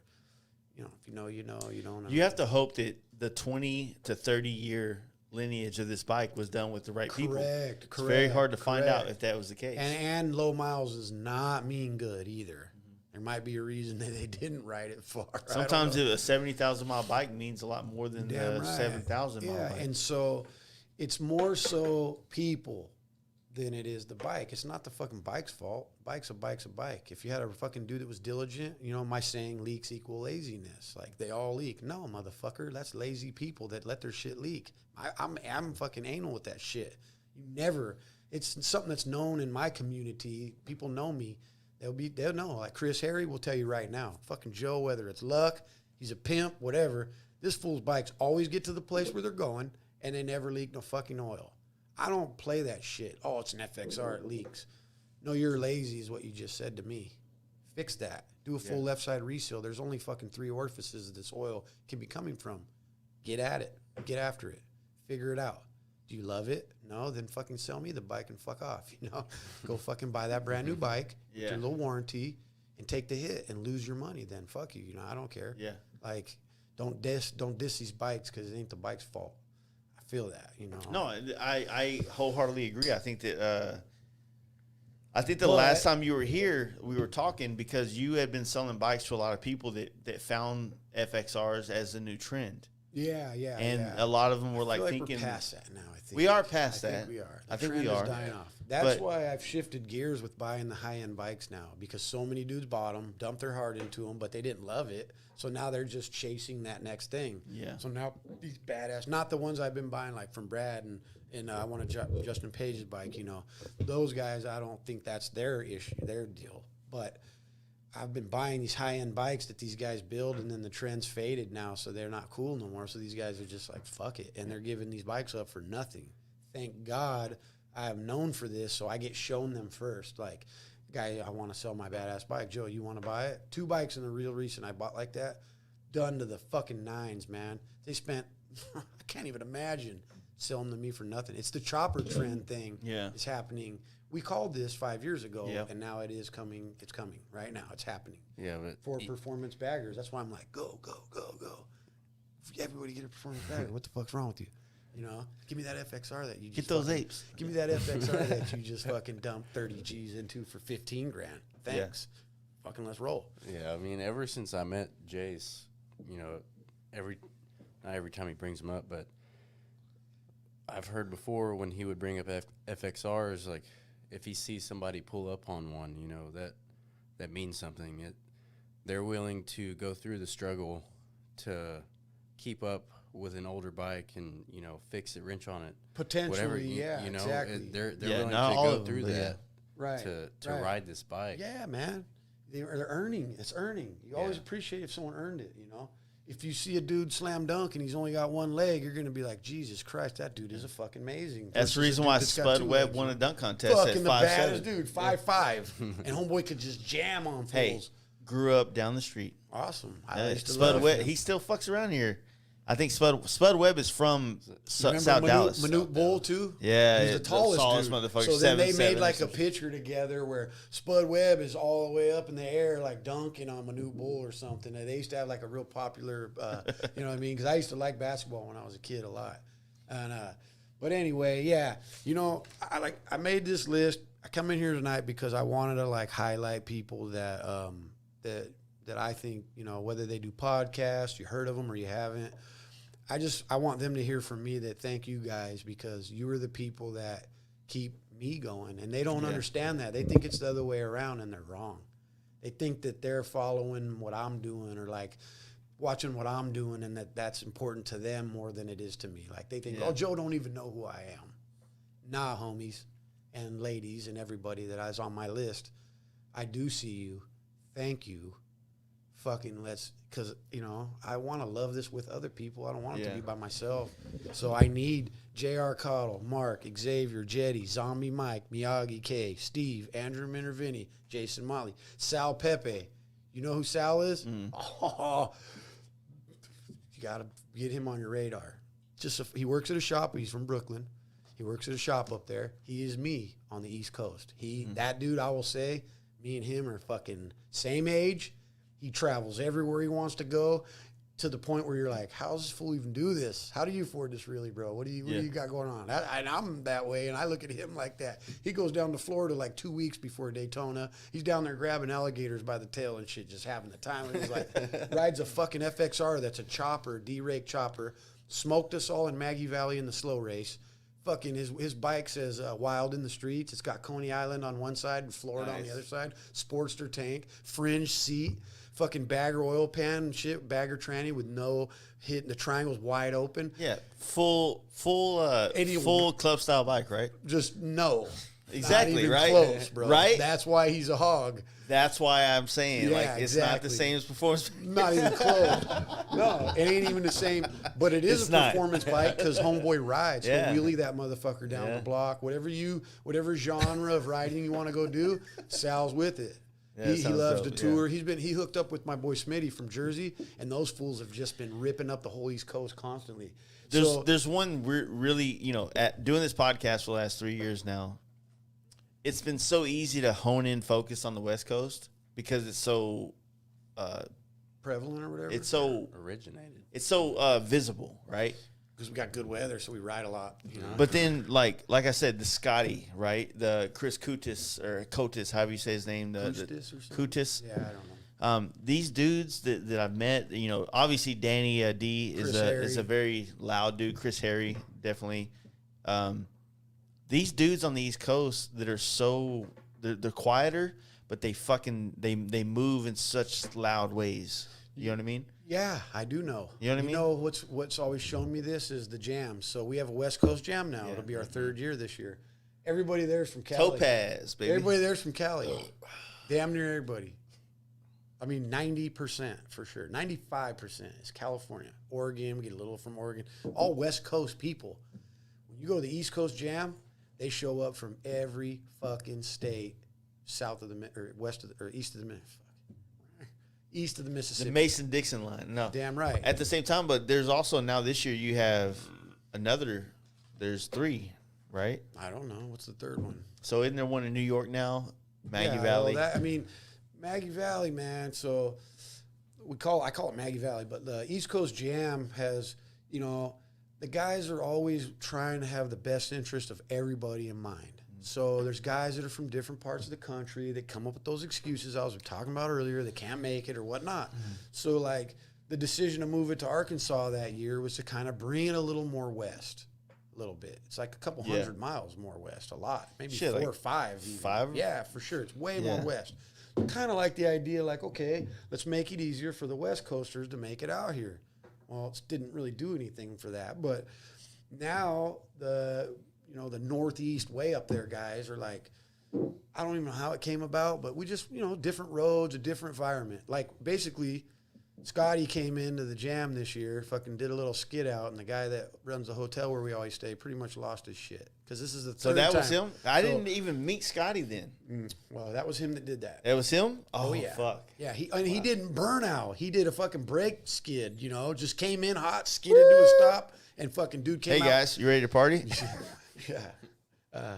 I wish I'd have met him, dude. I love that dude. Came out with his gun, the fucking owner, and fully was like, fuck you guys, man. You guys do this every fucking year. He's like, the only people who have ever burned out in my parking lot is your fucking FXR crew. Fuck you guys. So that kind of like made the vibe like, we don't want to go back here again. Fuck it, So then it got thrown around. Where do we go? Where do we go? I would just sit across the street, but, ended up half the guys, Larry, we'll say Larry, and the other guys that originate all this shit they want to go here. Chris is like, well, fuck it, man. The guys from New England are always whining about how it's too far for them to go all the way down there for whatever reason. Well, let's put it up there. New York's got good riding upstate, It does. So this resort is very accommodating to bikers, so we don't have this burnout problem. Apparently, we can fuck this place up. Nobody cares. So they did it for us like that to like, you know, just something What's different. the dates on that?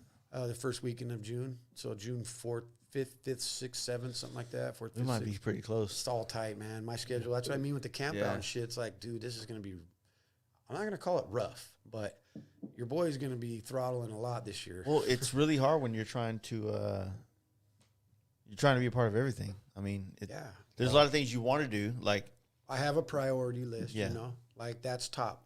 I've currently gotten to know a little bit. Yeah, let's talk like about it. learn about Jody Perowitz. oh yeah, So everybody hears her name, right? But does everyone really know the extent of how involved this woman is in the motorcycle industry? Does everyone know that she's about to ride a single cylinder from like 1910 or something?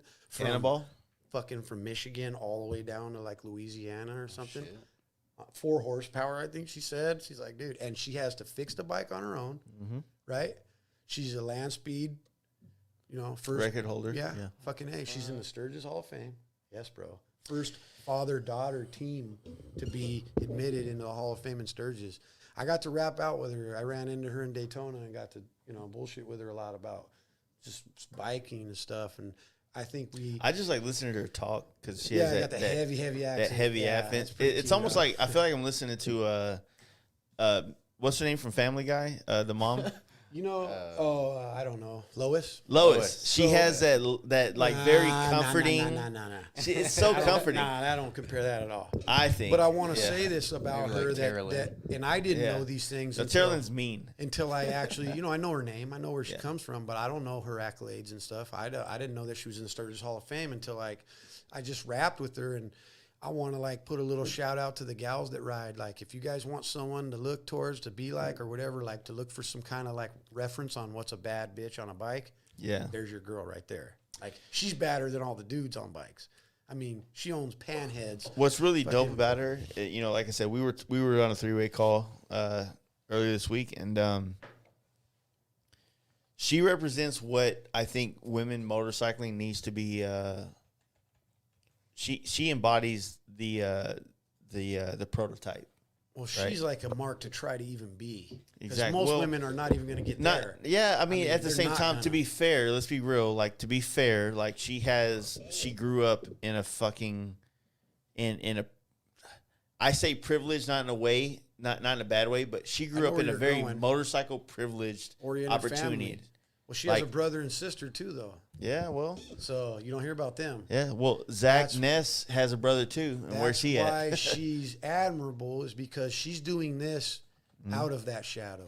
Yeah. It's her own. She's creating her own mark. 100%. You know? And that's what I'm saying. So my thing is, like, this woman represents a lot more in the motorcycle industry than just being a woman. I just hope that people actually see her for what she does, not who she is, you know? Well, at the same time, she's our age. Yeah, she's 30 years old. Yeah. So she's our age, and I think that she's as much a part of this movement of what we're all doing and who we are and this shit as anybody else. I think she's the head of the spear, bro. A woman. I'm telling you. And I don't give out love. I don't care. Woman, man, you know, Perowitz, any names, none of that. That's not what wins me over. I don't give a, you know, you got to back it up. She crushes miles, bro. Yeah. Miles. She rides her bikes. She doesn't, you know what I mean? She ain't just, whatever.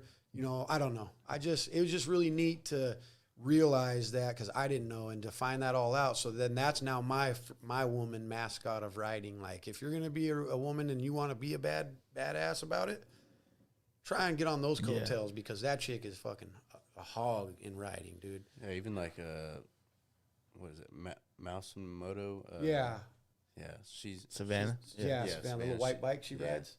Yeah, she's pretty cool too. We had her on not too long ago. Yeah, no, she's at every event. She's a part of the real community. Yeah, the real community, not this fucking internet bullshit. She's out there. I see her at every event. I do not know her. I don't even know. I've been introduced to her through Natalie, but not like we chop it up. But I see her I recognize her anywhere I go, and she's there. Yeah, all the performance shows, all the chopper shows. The woman is tirelessly there. She's just there. She's present. She's doing it. Well, there's a lot of women that are putting in that effort. Like we said, we were talking about this earlier. There are a lot of women putting in the effort. showing a good light at how to be an ambassador for women in the motorcycle industry, right? And not to say that we're past the titties and ass girls on bikes. Like, nobody gives a fuck about that anymore. We've seen you all. You're cute. That's nice, but do something. Yeah. Do something, man. You want that same respect and earn it. Fucking. I think it's nice to look at and all. It's a respect thing. Like, if you want to be respected as a biker, then you got to be a biker. They're fucking it up for other girls like her that are real deal bikers. Yeah. That, like, you know, oh, you're another girl on a bike. Bet you fucking you're cute, dude, and everything. Like, fuck that. Like, how dope would it be if, like, all we had to do is have a big hog, and we could just be cooler than everybody else? You do what now? Like a big ass hog, like we just put on a table every time we hang out. Oh, a hog? Yeah, like your just dick? fucking I got that. Metaphorically and physically. I got hogged out every week. Yeah, me too. I got a size 13 shoe, bro. Okay, yeah, I got a 14.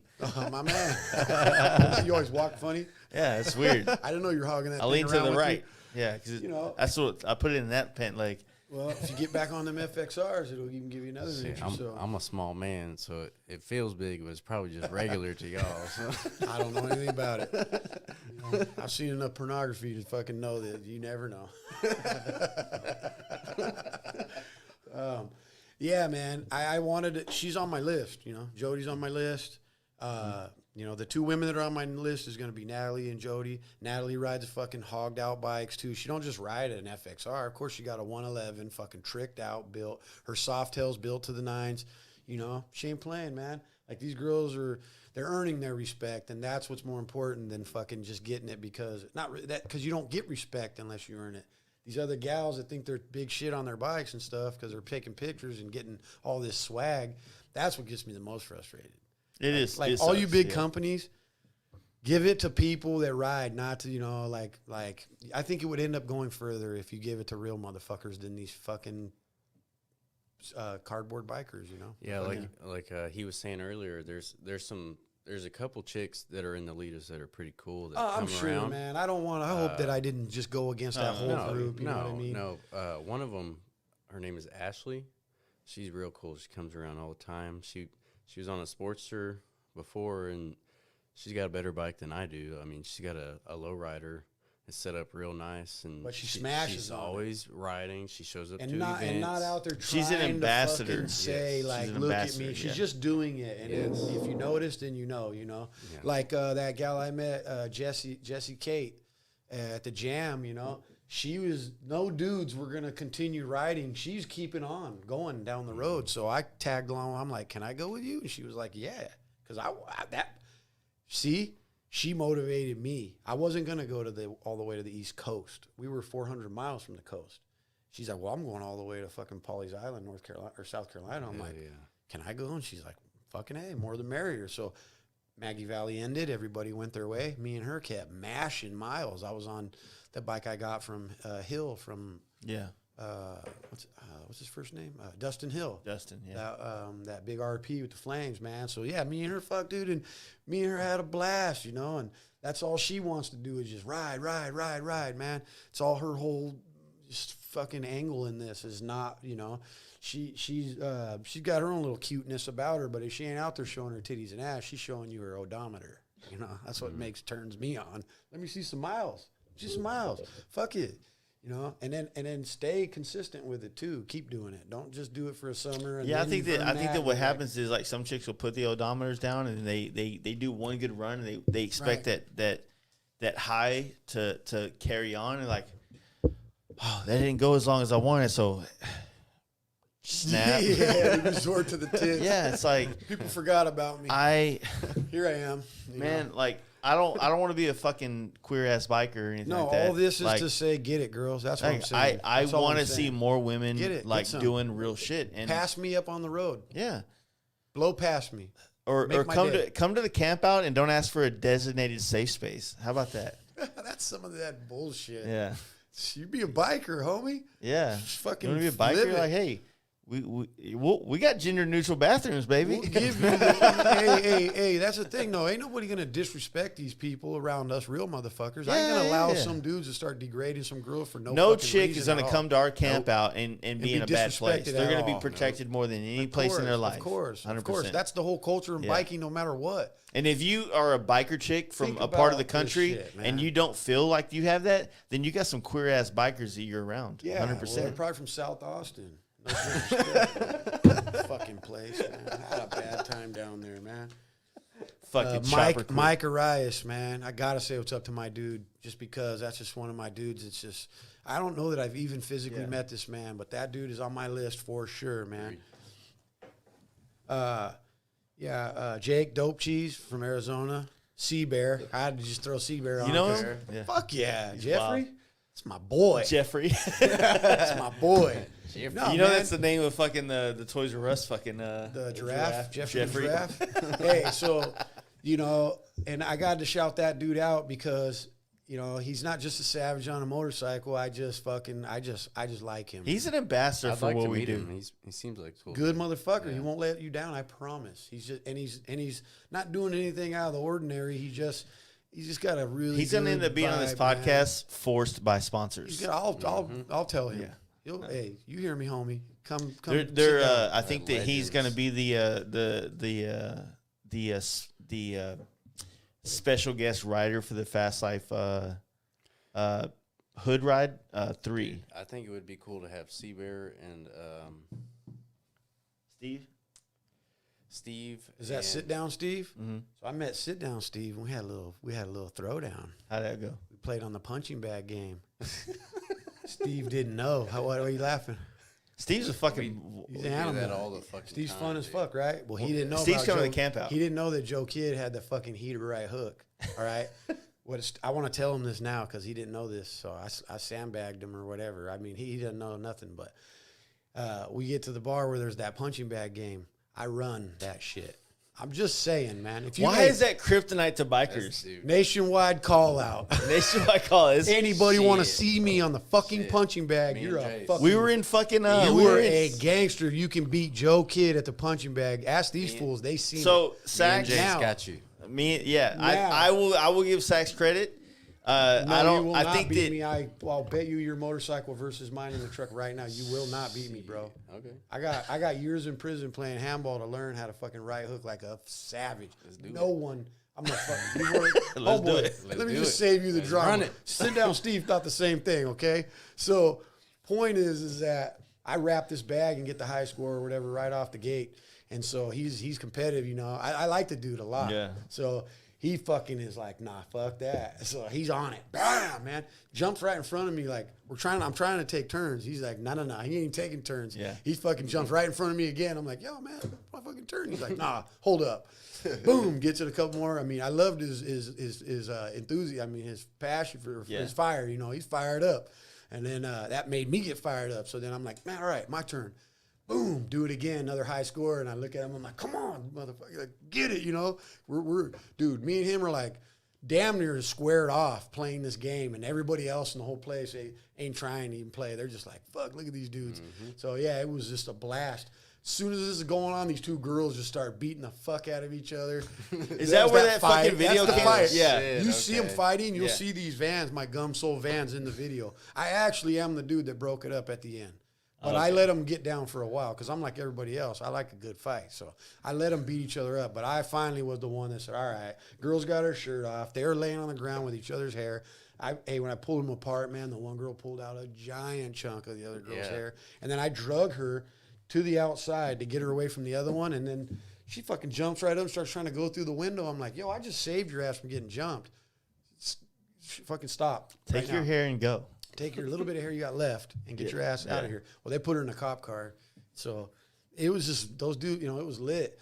And anyway, it was fun to meet that dude that way. And I will give him this credit at the end. At the very end, he kind of gave me the look like, all right, man, like, you're a hog, bro, because, he recognized or whatever. But it was just, I have a lot of fun with those dudes, you know, like that crew right there. They're way too much. CJ Barham. Yeah. So that his dad actually. I didn't put CJ on the list because it goes without. I don't have to put him on, but he's up in your area. Chuck Barham. I give you a very special shout, man. The love this dude shows to all of us. He's like the dad. He's another. Yeah. That's another big homie. I'd say that term. He's up in the Lodi area too, or Sacramento. just Sacramento. Yeah, I say that term with the most endearment that there is for Big Chuck. That dude, you know, just shows me nothing but a genuine love, man. Like checking on me constantly. He does this with a lot of us. Anybody that stunts in that squad, they know him. You know, he's CJ's dad, but he's all our dad. He's just, you know, he ain't that much older than me. It was weird because like CJ felt like he kind of like had a break for a year, like after he had the podcast and he had a lot of things going with that. But this year, it seems like he came to Daytona this year and just wreck shop. Like his content at Daytona this year was like, okay. Well, that's what I learned about the Steve dude. That guy is a master of the gram, bro. He's the best. He has 100 million fucking followers. He's a business. He's bad, bro. Yeah. Videos. No, his shit is good too. The way he cuts it in, he played the reels game. He did the reels. Yeah, he's so good at the shit. His shit is lit. His shit's the ones that you cry at home when you're not there. Like fuck, man. Yeah, I was in Miami. Dude, I was in Miami and I was there to propose to my fiance now. Fucking this shit got real. Congratulations, bro. Well, appreciate it. But did it go the good? whole time I was watching those fucking videos, seeing his reels going, fuck, where am I at, dude? Dude, she was cool with riding up to Daytona, but then she saw that it was 4.5 hours away. Let me just tell you this: those reels were what you saw was what it was. Like how you felt. Yeah, it was fucking. It was man. Just this year was. I call it lawless. I want to do that. Jetty Wright was out there just doing whatever the fuck he wanted, and all of us followed him. Yeah, that carrying that shit out like that. All that was going down. I mean, it was just nonstop fucking good times. Smiles from ear to ear. Everybody having fun. You know what I mean? Yeah, like I said, but Big Chuck Barham, I really just, I will hope to God he gets to see this and know how much I care about him for how much he cares about me, you know, like, I just, man, thank you, you know, like. That's badass. I need those, yeah, dude, it's so nice. Like, my group, man, my whole list, this is your family, man. Rennie Savage, I met him today, finally. Yeah, down in Austin. Yeah, that dude. Easy Rider Cycles. Homeboy says, Joe, kid, let me tell you something. I quit my fucking job. I hustle bikes because of you. Now, again, this is the guy I thought of when I was thinking of how, when I got my truck, he told me all that, and I left within 10 minutes of us talking about this because I was coming here. I don't want to be late. So I get in my truck, start driving, and I'm like, that dude pumps me up so much that he just told me that. Not because of me or anything, but just the fact that he took that chance and did all that, that motivates me more. Like, those are the kind of people. I motivated him, but then he just turned around and got me fired the fuck up. Yeah. See, he reinforced what I'm into, like what I do. Like, he said, I don't work for no one no more. Fuck that. And I'm like, nice. Good man. Yeah, I met him because he came to one of our Simpson campouts that we throw. Uh-huh. They're a little more low-key than our big campouts, but he came out and partied, and he's an FXR dude out of Austin. He has a whole shop. He's got, like, a lot of parts. Easy Rider Cycles, I think is what he calls it. Yes, sir. Easy Rider. Yeah, look at I'm wearing his hat. Hell yeah. There it is. Like, he gave me his hat, so I swore I don't wear hats, but I figured, fuck it, man. Yeah. I'll wear his hat because I'm repping Beef Spot too. That's my homeboy Greg. That's what I was telling people. I was like, look, man, like, hey, I'm on video, bro. Like, do you want me to wear your shirt or what, Tony bro? Mai, I'll just throw his name out. Another good dude in our industry. Good dude. Kind of quiet, man. A long time, he's so quiet, I didn't know really how to take him. Like, I just don't know. I didn't know, but as I've gotten to know him a little bit, fucking great human, man. I love him. Yeah, my list is pretty long, man. There's a lot of people. Denton, Seabear, Dope Cheese. Oh, Trap Dad, my homeboy back home. I just wanted to give him a special shout out. Yeah, dude, how do you not love that? Right? Oh, he is a fucking just, I mean, you couldn't ask for better people in the world. He's never rode a fucking Harley in his life. I sold him an FXR because we've been best friends. My mom and his mom went to high school together. Nice. So next thing you know, Trap Dad pops up out of nowhere and he's like, I want one of your bikes. I'm like, that's like the coolest shit that ever could happen to me in my life, ever. So just imagine one of your childhood friends come to you and be like, I want a bike and I want you to paint it for me and everything. You know, you'd be like, dude, yeah, dude, hell yeah. He usually comes with like, hey, I want a deal too. Well, yeah, of course. I gave him a deal.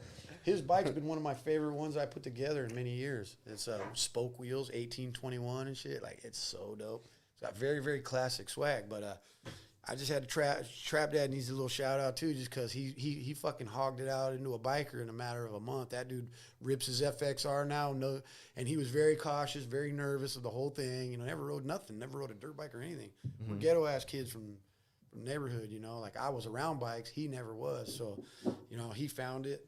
CW, you know who that is? From like St. Louis area. Oh yeah, CW, yeah, tattooed up. Yeah, he works with Bare Knuckle CW, you're weird. Yeah, for sure. Has he ever called you weird? He is weird, but at the same, he's an artist, man. Well, all this whole time in Daytona, every time I'd bump into him, he'd be like, "You're weird." I was talking with Sal Pepe. He's like, "You're weirder." So I want to tell him, "You're weird." That was a special note for him. I met him hung over in a Waffle House. That's the first time I met him. You can't miss that fool, man. Yeah. I had to scratch some of these names in here because I fucking. You're writing your rhymes out in a fucking like on a bus Reach. ride. You're the only person to bring something like that It's my fourth that time. I've seen, and I fucking love it. So like when I knew I was gonna do this trip, I decided like I've come in here and talked about who I am and what I like to do and who the fuck I am, but I wanted to come this time and talk about who everybody else is to me. You know what I mean? I thought that would be cool. Yeah. So like all these people, I hope to God they see this, you know, and I want them to know like when they get up in the morning and they're tired and it's like time to go, I want them to think of me and be like, put my boots on right now. It's time to go. Yeah. Joe, if anybody loves me, Joe does. So I got to just do it because of that. Because that's what these fucking people do for me. You know what I'm saying? Like even Jace, man, you're on my list, but you're here. So what number? I don't have to write anything right here. You're down How on the far bottom down the somewhere, list? but you're on there.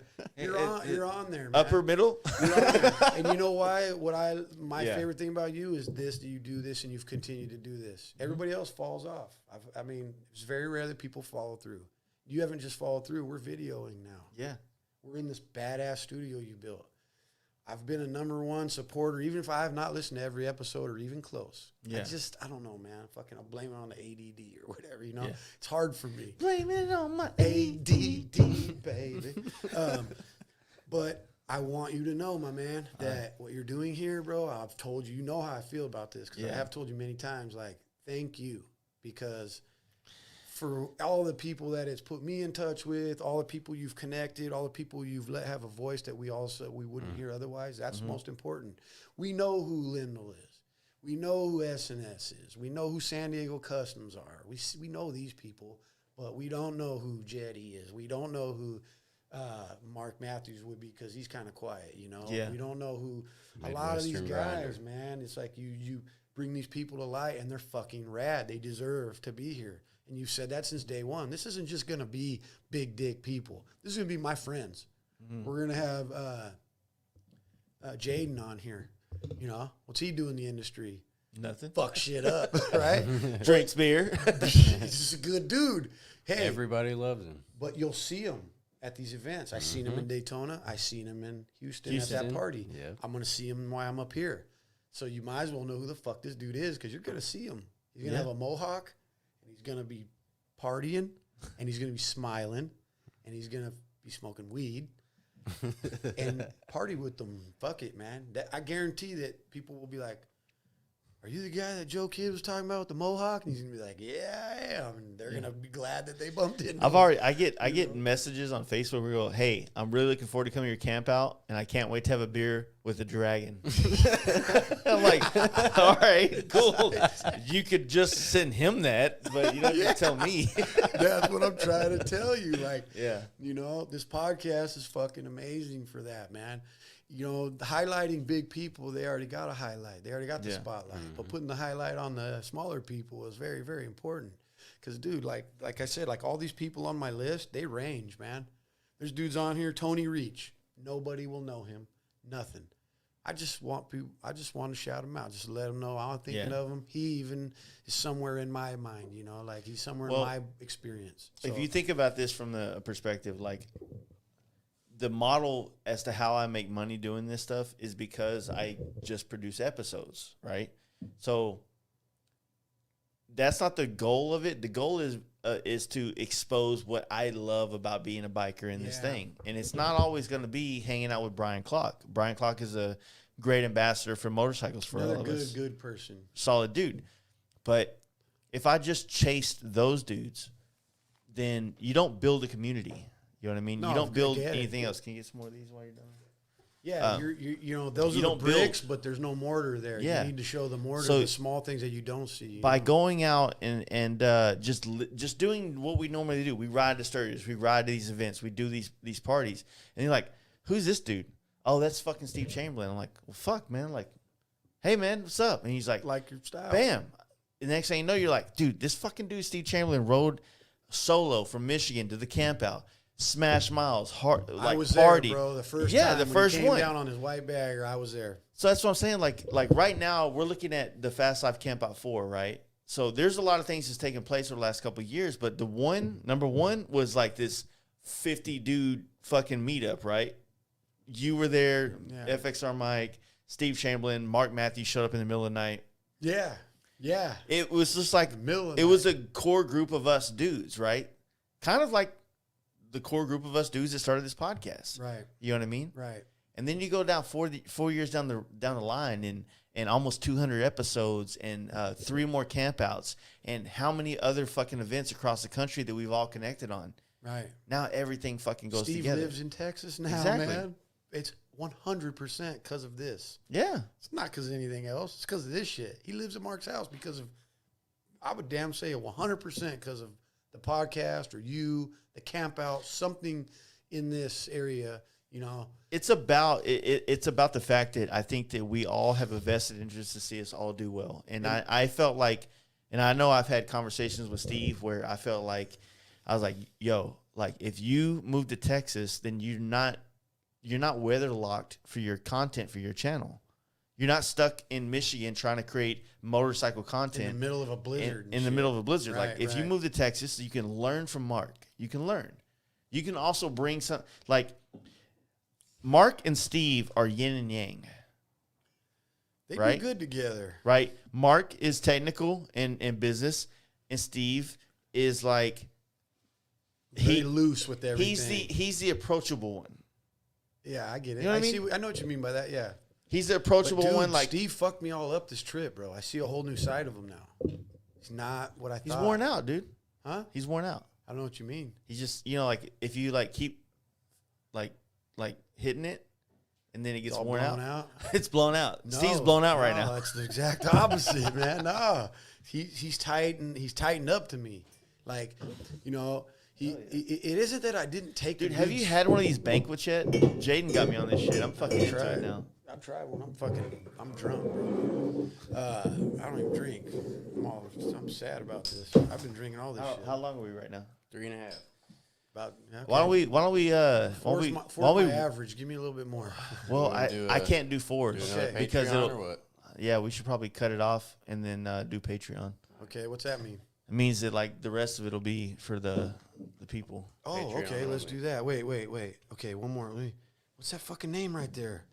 Damn it. Can't read your own handwriting? No, I scraped it in. They're not even there. I scraped it with it because I was driving down here, kept thinking of people, so I was scraping it with my fucking key to my truck in the paper. Oh, shit. Yeah, bro, I got people. Dedication. Dedication. Fuck. I'm good. I'm forgetting people. Just give them all a shout out real quick. Yeah, I already went through my list. I'll go one more time. J.R. Cottle, Mark Matthews, Xavier, Jetty Wright, Zombie Mike, Miyagi K, Tom Jessup, Jake Dope Cheese, Rico, my tow truck driver. If you, for some chance you see this, fuck yeah.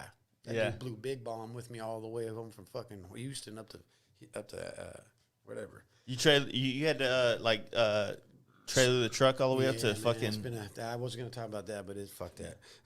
Andrew Minervini, Jason Motley, Sal Pepe, Seabear, Robert Cheek, Boosted Brad, Chuck Barham, Natalie Kleiner, AC Cook, Dwayne Matthews, John Jessup, and Janine, CW, MC Jake, King Tony like a motherfucker, Chris Gallup, Rennie Savage, Jody Perwis, Denton Performance, Trap Dad, my little brother Marty, all the Monday Night Taco gang. Even, Norpy was cracking. Phil, Fast Phil, Tony Reach, Big Head, Tyler, fucking Clint. Big shout out to Tyler. Thank you. Tyler's been doing the most in our area to get us all together. He's like you. He's our ambassador. Tyler's the one that started 209, Bike Night, all that Tyler's shit. Not the big homie. Tyler's my little homie. Yeah. And he's stepping up. And he's doing things that I hope to God he knows are fucking very, very important, Yeah, like not just important, but like appreciated. We appreciate you, homie. Keep doing it. So, and then there's some names on here I forgot. Or I can't read, but like Mike Rias, and there's some other M right here that I just cannot fucking read. Oh, Matty V, that's who it is. Just Matty V, you know what you mean to me. You fucking take care of us. Matty V works for PM, and he won't hesitate to leave that badass $1 million fucking big rig and come out and fucking get on his back in the ground and fucking help you with your bike or fucking help you with whatever or feed you or whatever the fuck you need. And back in, he's out of Long Beach area. Badass mechanic.